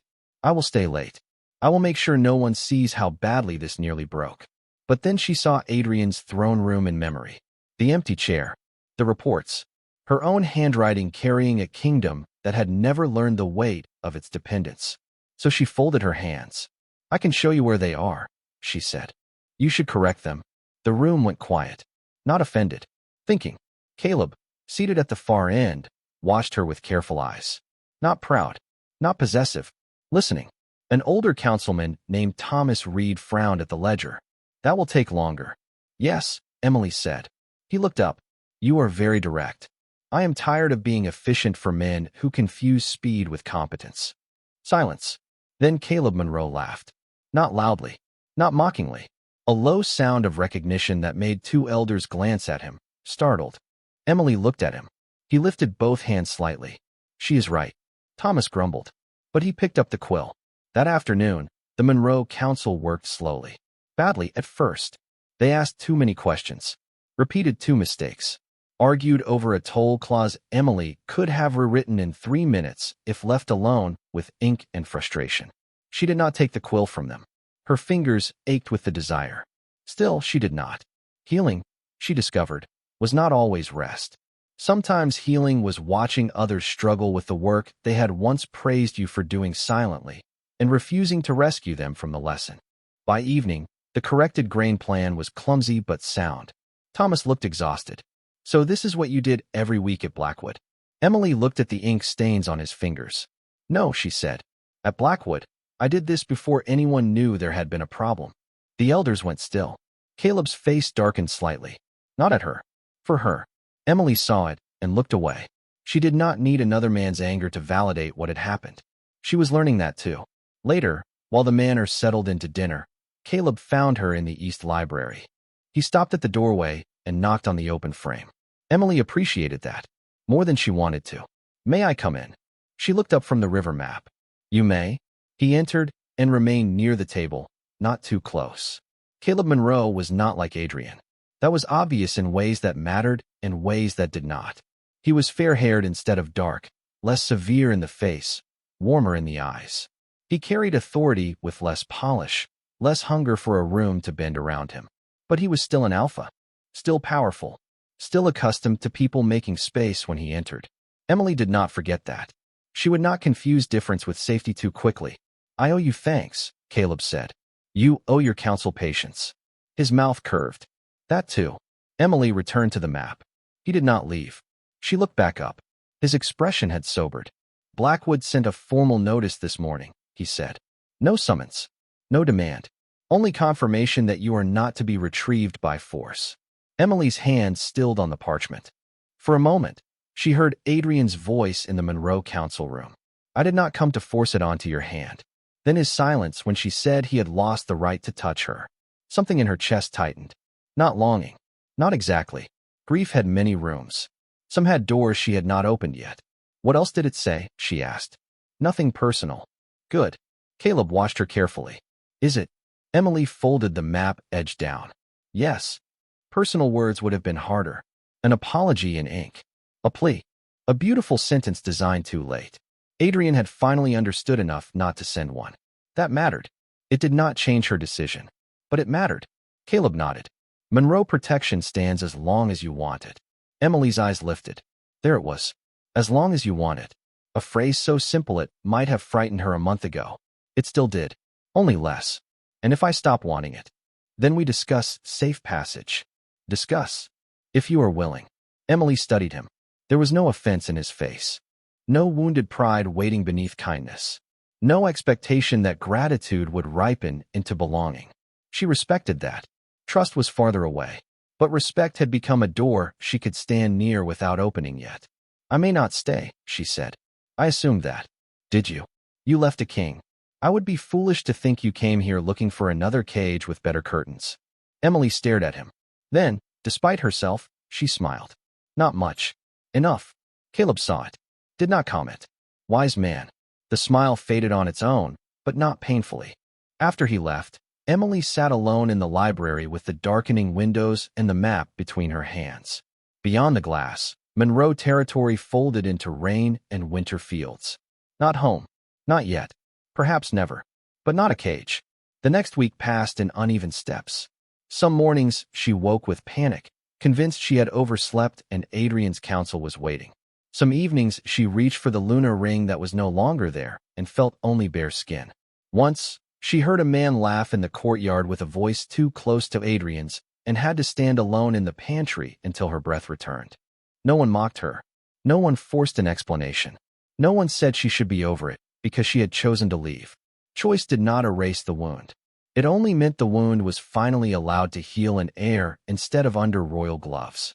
On the 10th day, a messenger from a river village arrived with a crate of apples and a folded note addressed to Lady Emily Harper. Lady, not Lunar Regent, not Blackwood's woman. Emily opened it slowly. Thank you for correcting the grain numbers before winter deepened. My children will eat because someone counted us correctly. No signature she recognized. Only a thumbprint in blue ink. Emily read it twice. Then once more. The words blurred at the edges. She did not cry loudly. She never had. But one tear slipped down her cheek and landed on the table beside the note. She let it. That was new too. Caleb was not there. Adrian was not there. No kingdom watched. No one needed the tear to mean forgiveness, weakness, romance, or collapse. It was only a tear. Hers. That evening, Emily walked to the eastern balcony with the note folded in her pocket and the spare crown clasp in her palm. The clasp no longer felt like Adrian. Not entirely. It felt like years of her own hands. Repairing, holding, enduring. She closed her fingers around it and looked toward the west, where Blackwood lay beyond rain-dark hills. For 7 years, she had loved a man who noticed her absence before he understood her presence. That truth still hurt, but it no longer owned the whole sky. Behind her, the Monroe Manor glowed with lamplight. Ahead, winter fields waited for spring planting. Somewhere between the two, Emily Harper stood without a ring, without a title, without a man's claim shaping the room around her. A person could be lonely and free at the same time. She was beginning to learn both. When Caleb's footsteps sounded near the balcony entrance, he stopped before entering. "May I?" Emily did not turn immediately. She looked once more toward the west, then tucked the crown clasp into her pocket. "Yes," she said. Caleb stepped beside her, leaving a careful space between their shoulders. Neither spoke for a while. The silence did not ask her to fill it. That was why she stayed. Below, the river road curved through the dark, open in both directions. For the first time, Emily did not imagine herself running down it before dawn. She imagined walking. Someday. By choice. And that made all the difference. By the third week, Blackwood stopped sounding like a wound every time someone said its name. That did not mean Emily Harper had healed. Healing was not a door she crossed once. It was a corridor. Some days she walked forward. Some days she stood still with one hand on the wall, breathing through memories that arrived without permission. Adrian's voice in the corridor. Vanessa's silver gown. The flowers over her place marker. The empty ache on her finger where the lunar ring had rested too long. But the memories no longer commanded the room. That was new. Monroe territory gave her work, but not worship. Emily preferred that. The council argued with her. Thomas Reed still frowned whenever she corrected his arithmetic. The river merchants tried twice to hide extra toll clauses under polite language, and Emily cut both apart with such calm precision that Caleb Monroe looked down at his papers to hide a smile. No one called her useful. They called her accurate, difficult, sharp, necessary. Those words had edges, but they did not feel like chains. One gray afternoon, while winter rain tapped against the council windows, a Blackwood messenger arrived with a sealed report. The room quieted when the black wax appeared. Emily felt every I try not to turn toward her. That almost amused her. Almost. Caleb accepted the letter, checked the seal, then looked at Emily from across the table. "It concerns the Southern Road." "Then open it." His gaze held hers for one breath longer. "Are you sure?" Emily folded her hands. "Yes." The seal broke cleanly. Not a summons. Not an apology. A trade proposal. Written in Adrian's formal hand, corrected in 3 places by Marcus, and painfully organized by someone who had clearly spent too long trying to imitate Emily's old system. She recognized the attempt immediately. Colored tabs. Numbered clauses. Margin notes. Too many margin notes. Emily stared at the pages. A strange emotion moved through her. Not longing. Not satisfaction. Something quieter.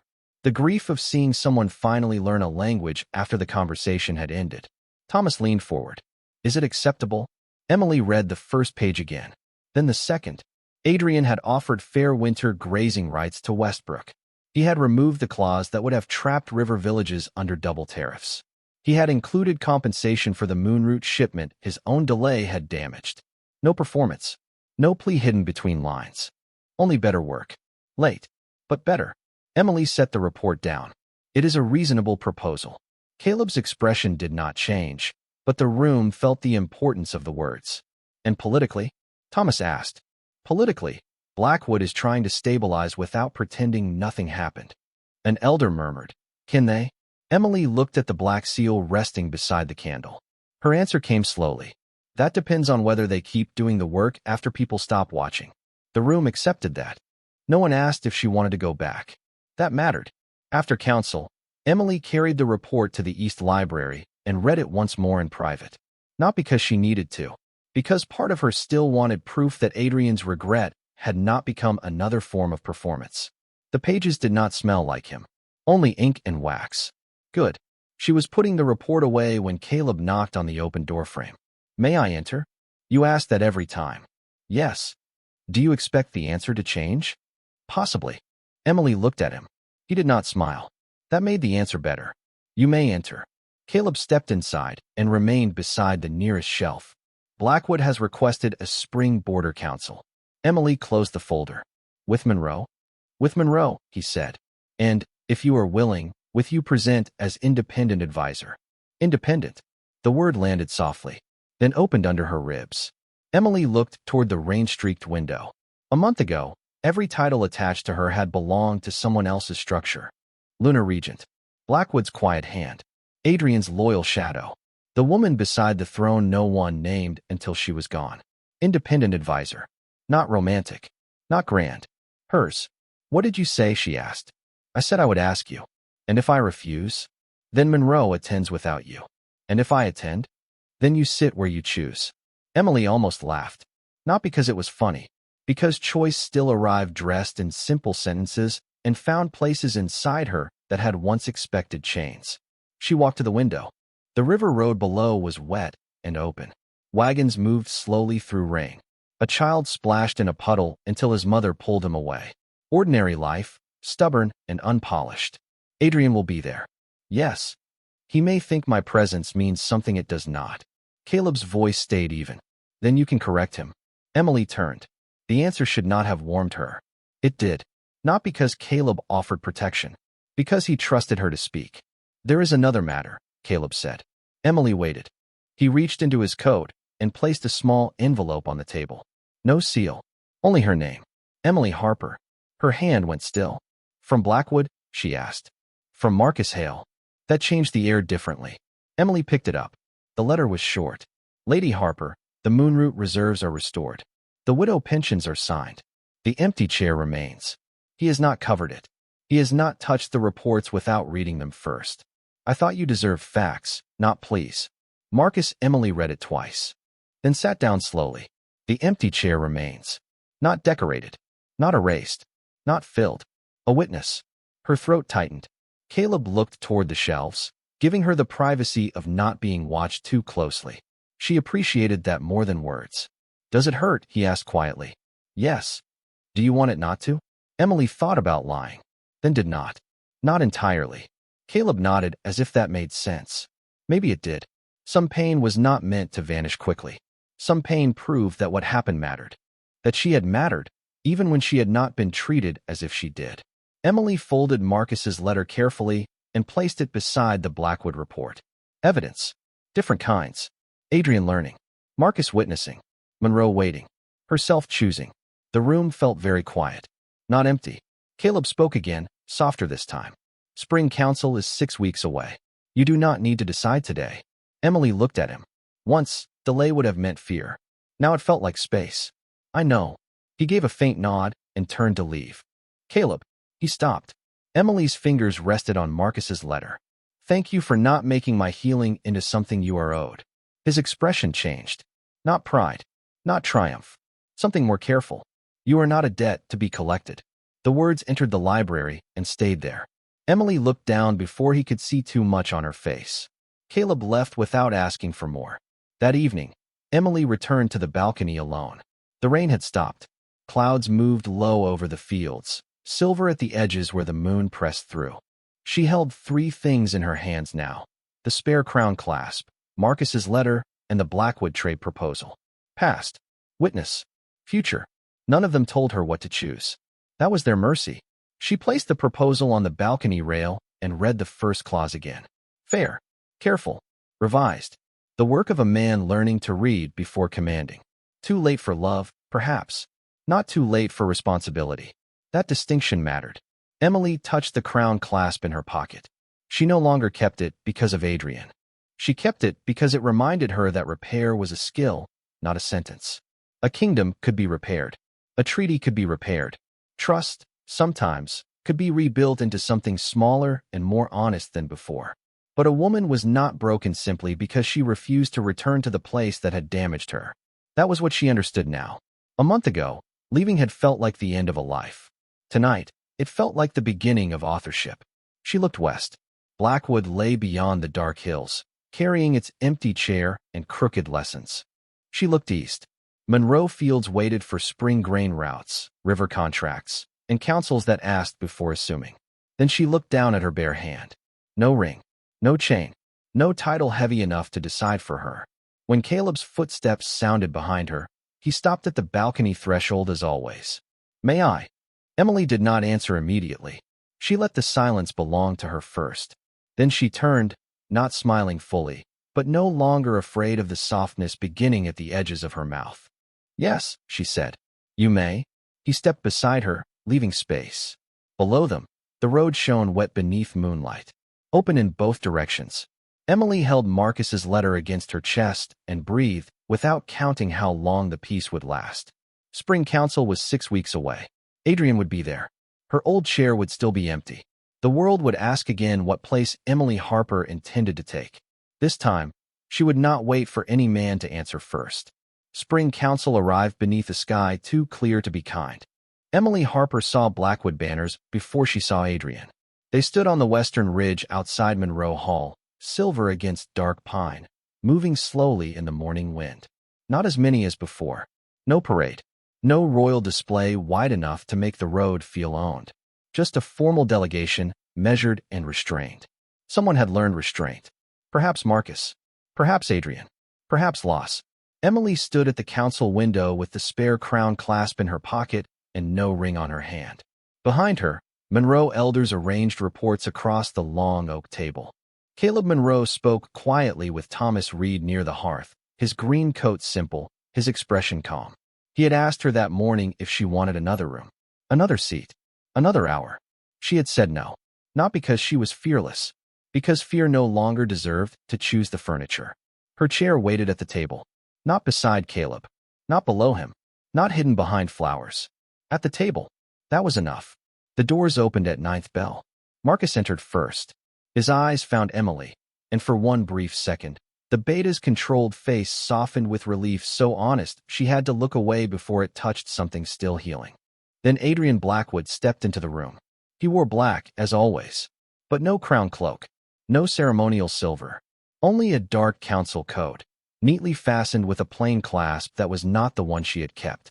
His face looked thinner than it had 2 months ago, still handsome, still severe, still powerful enough to change the air, but not untouched.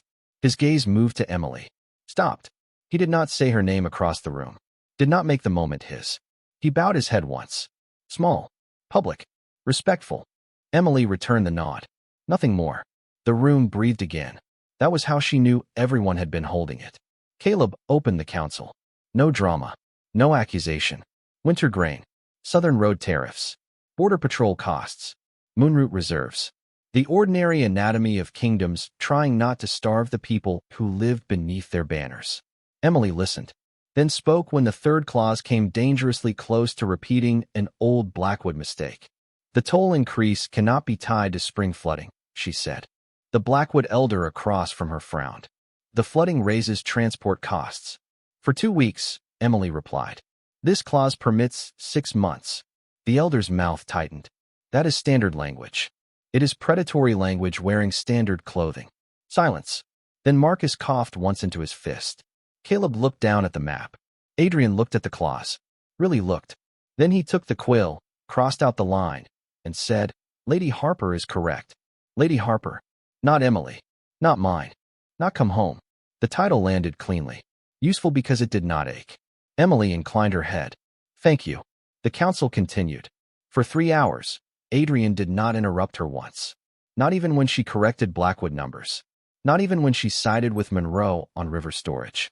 Not even when a northern alpha muttered that Blackwood seemed fond of surrendering authority to former household women. The room froze. Emily did not. She looked at the man. Slowly.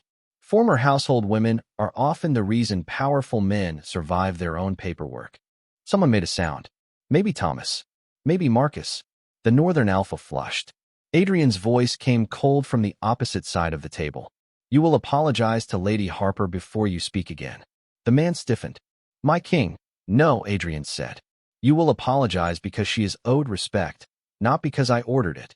That difference settled into the room. Important. Late. But important. The alpha turned to Emily.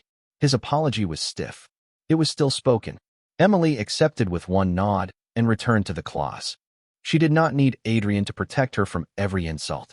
But watching him refuse to benefit from one felt like a correction history could not undo, only record. At midday, council recessed. People moved toward the adjoining hall for food and bitter spring wine.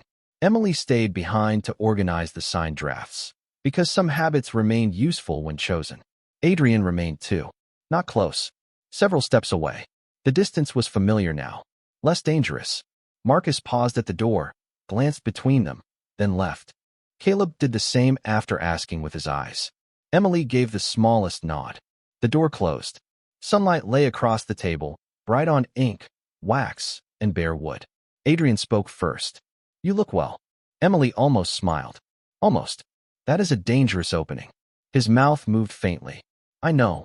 Silence. Not empty. Only careful. He looked at the signed documents. The Spring Council would have failed without you.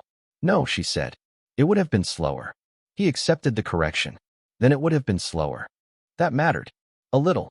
He reached into his coat, then stopped and placed both hands visibly on the chair before him.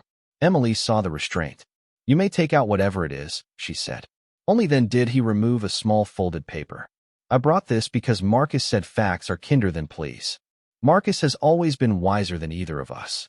Yes. The answer came without pride. He set the paper on the table, close enough for her to take if she chose.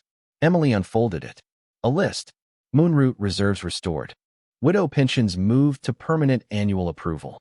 Seating protocols transferred to council clerks. 3 junior advisors appointed. Vanessa Reed's family treaty renegotiated without marriage implication.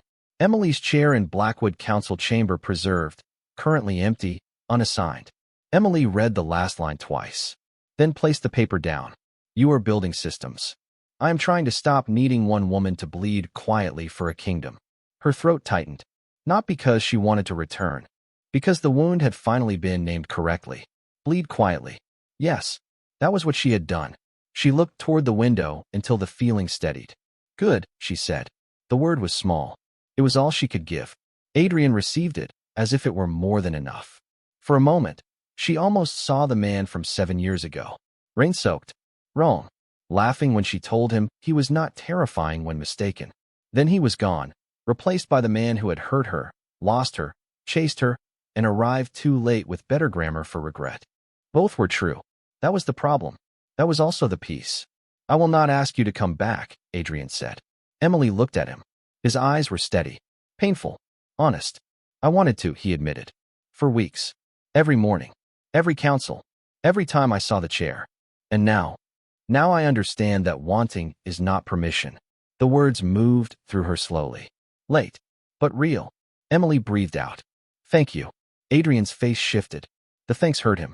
Perhaps because he knew it was not forgiveness. Only recognition. He nodded. There is something else, he said. Emily waited. Vanessa wrote to me last week. She is engaged to a southern lord who reads his own contracts. This time, Emily did smile. Small. Unexpected. Adrian saw it and looked down quickly, as if he had no right to watch too long. Wise. I hope she is happier there, Emily said. I hope she asks more questions. That too. The silence after that was softer. Not intimate. Not theirs. Just human. Then Adrian's gaze moved to her hand. Bare. No ring. No hesitation there now. I am sorry, he said. Emily did not look away. I know.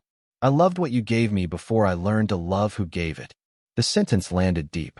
Careful. Maybe the truest thing he had ever said to her. Emily let it hurt. Then let it pass. I loved who I thought you could be, she said. Before I accepted who you chose to be with me. He closed his eyes. Only for a moment.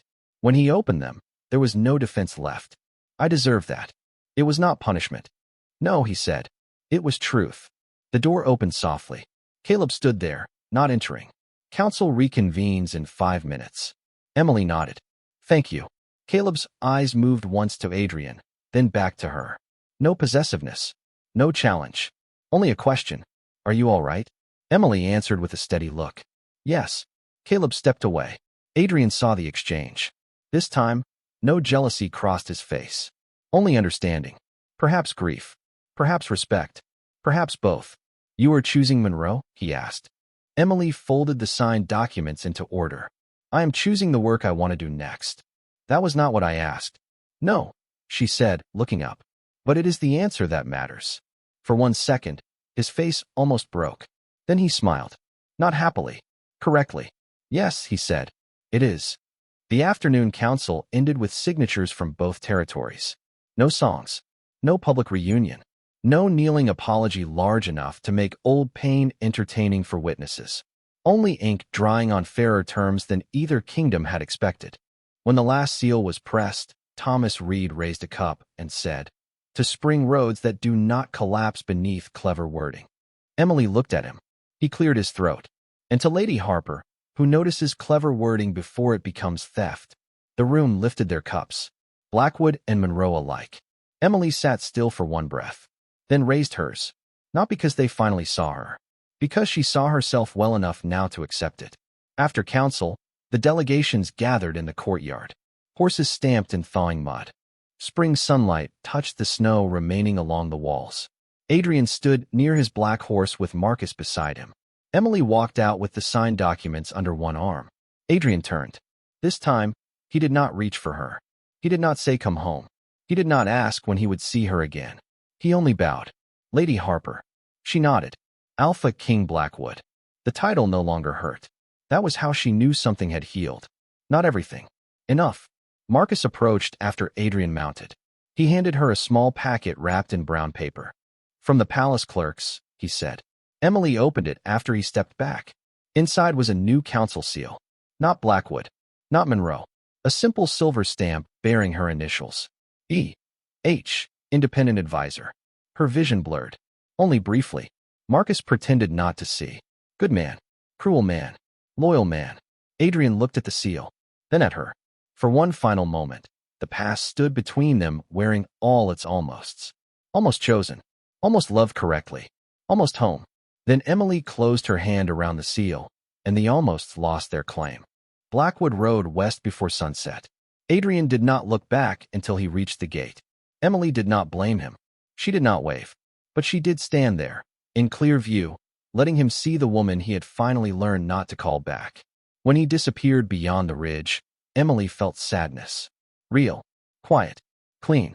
Then the wind moved, carrying the smell of thawing earth from the fields. Spring. Caleb came to stand several feet away. "Will you stay for supper?" he asked. Emily looked at him. The question was simple. No claim hidden beneath it. No future demanded in exchange for bread. Just supper.